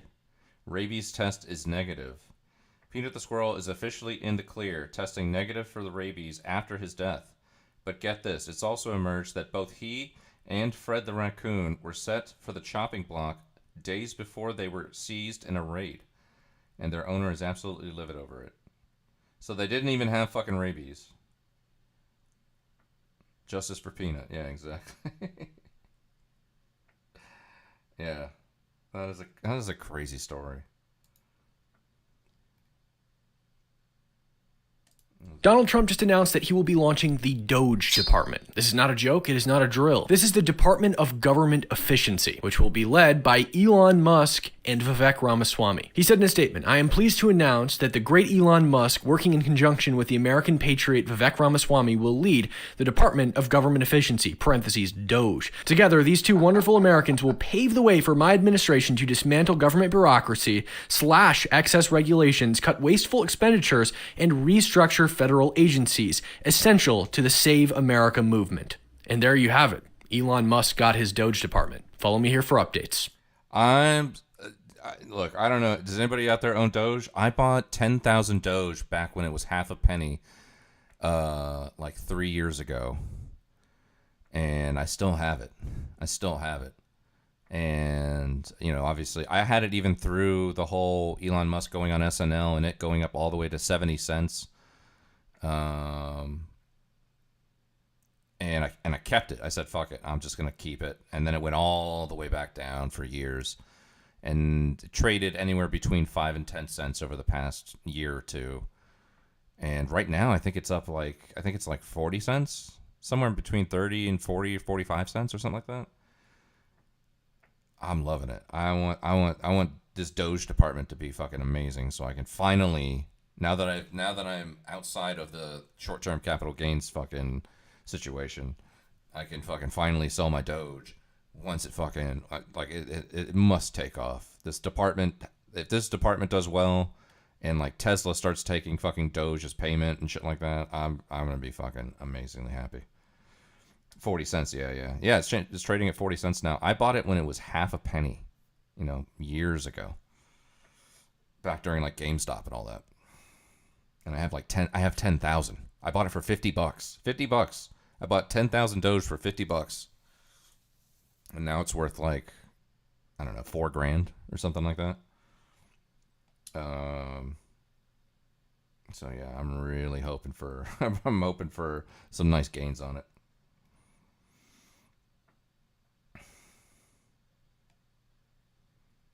Bitcoin 90,000. Is that what it's at now?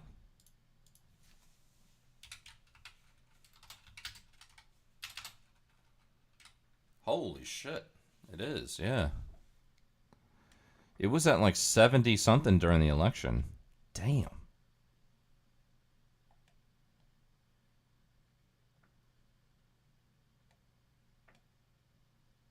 Five-day. Yeah. 5 days ago, we were looking at just above 75.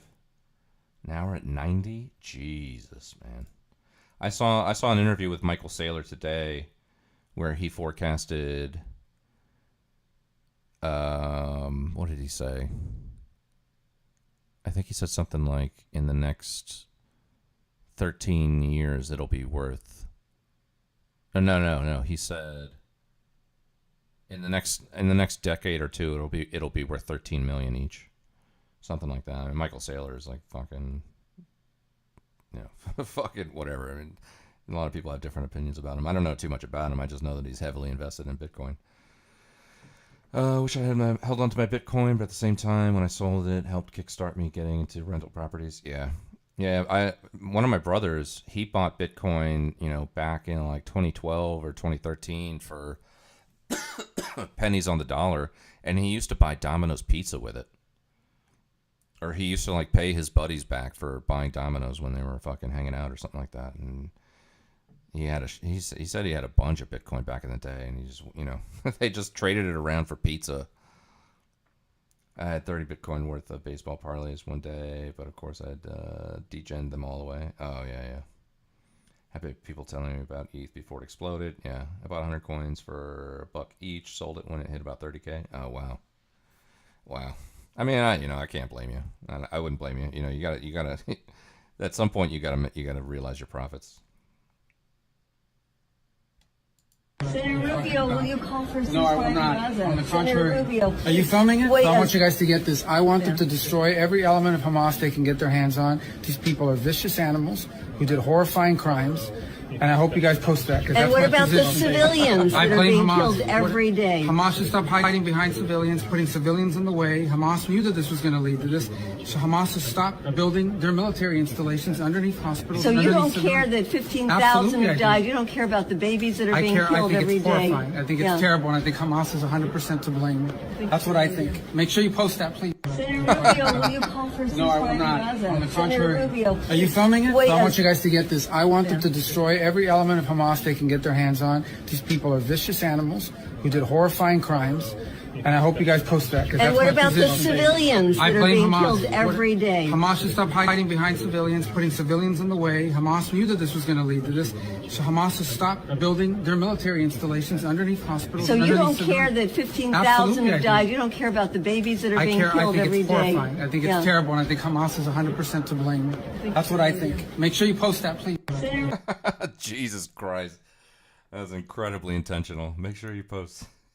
Crime is down all over the world except here. Crime here is up and through the roof. Despite their fraudulent statements that they made, Crime in this country is through the roof, and we have a new form of crime. It's called migrant crime, and it's happening at levels that nobody thought possible. President Trump, as you know, the FBI says overall violent crime is actually... Excuse me, the FBI they were defrauding statements. They didn't include the worst cities. They didn't include the cities with the worst. Crime is down all over the world except here.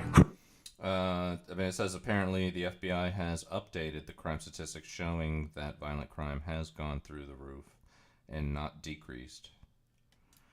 Well, I have not looked at those stats yet. I'm not sure. I don't know.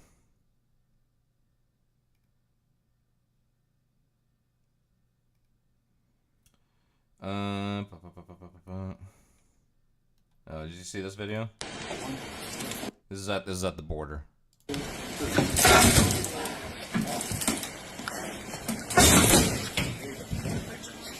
I'm taking a video, bro. I got pictures. Fuck. Yep. And you can see somebody fucking hiding in the fucking truck there.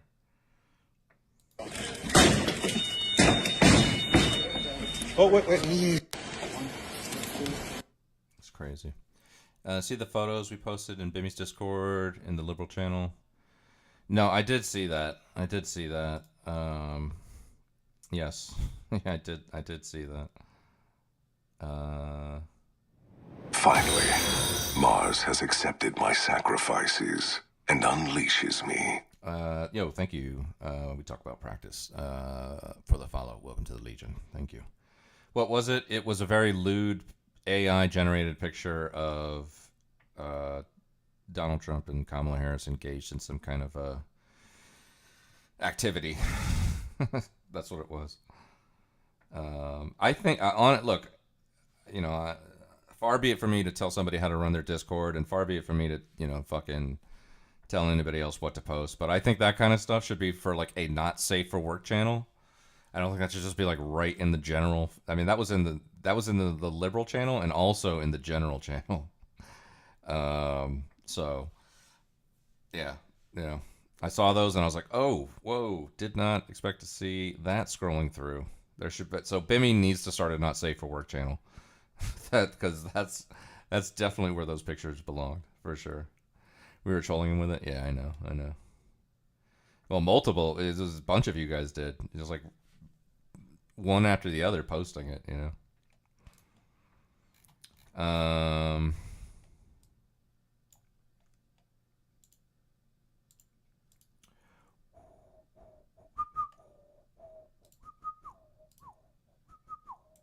Speaking of which,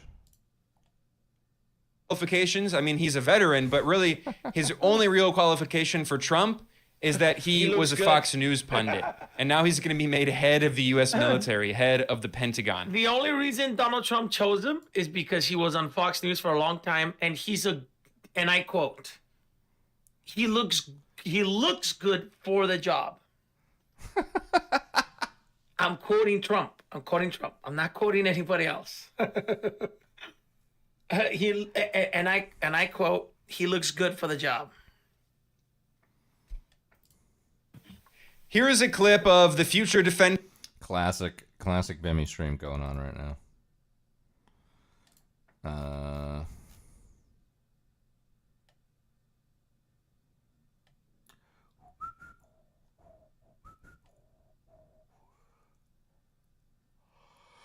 Trump played MAGA. He's got a new one already, huh? Actually, I'll tell you what. I am gonna send you guys over to him. I gotta get a couple hours of sleep before work.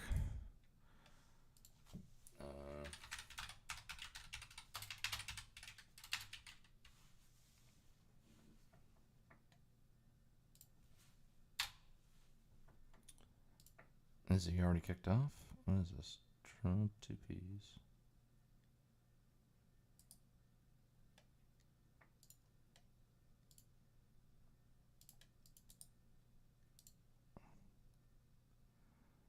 Oh, he already got he's already banned.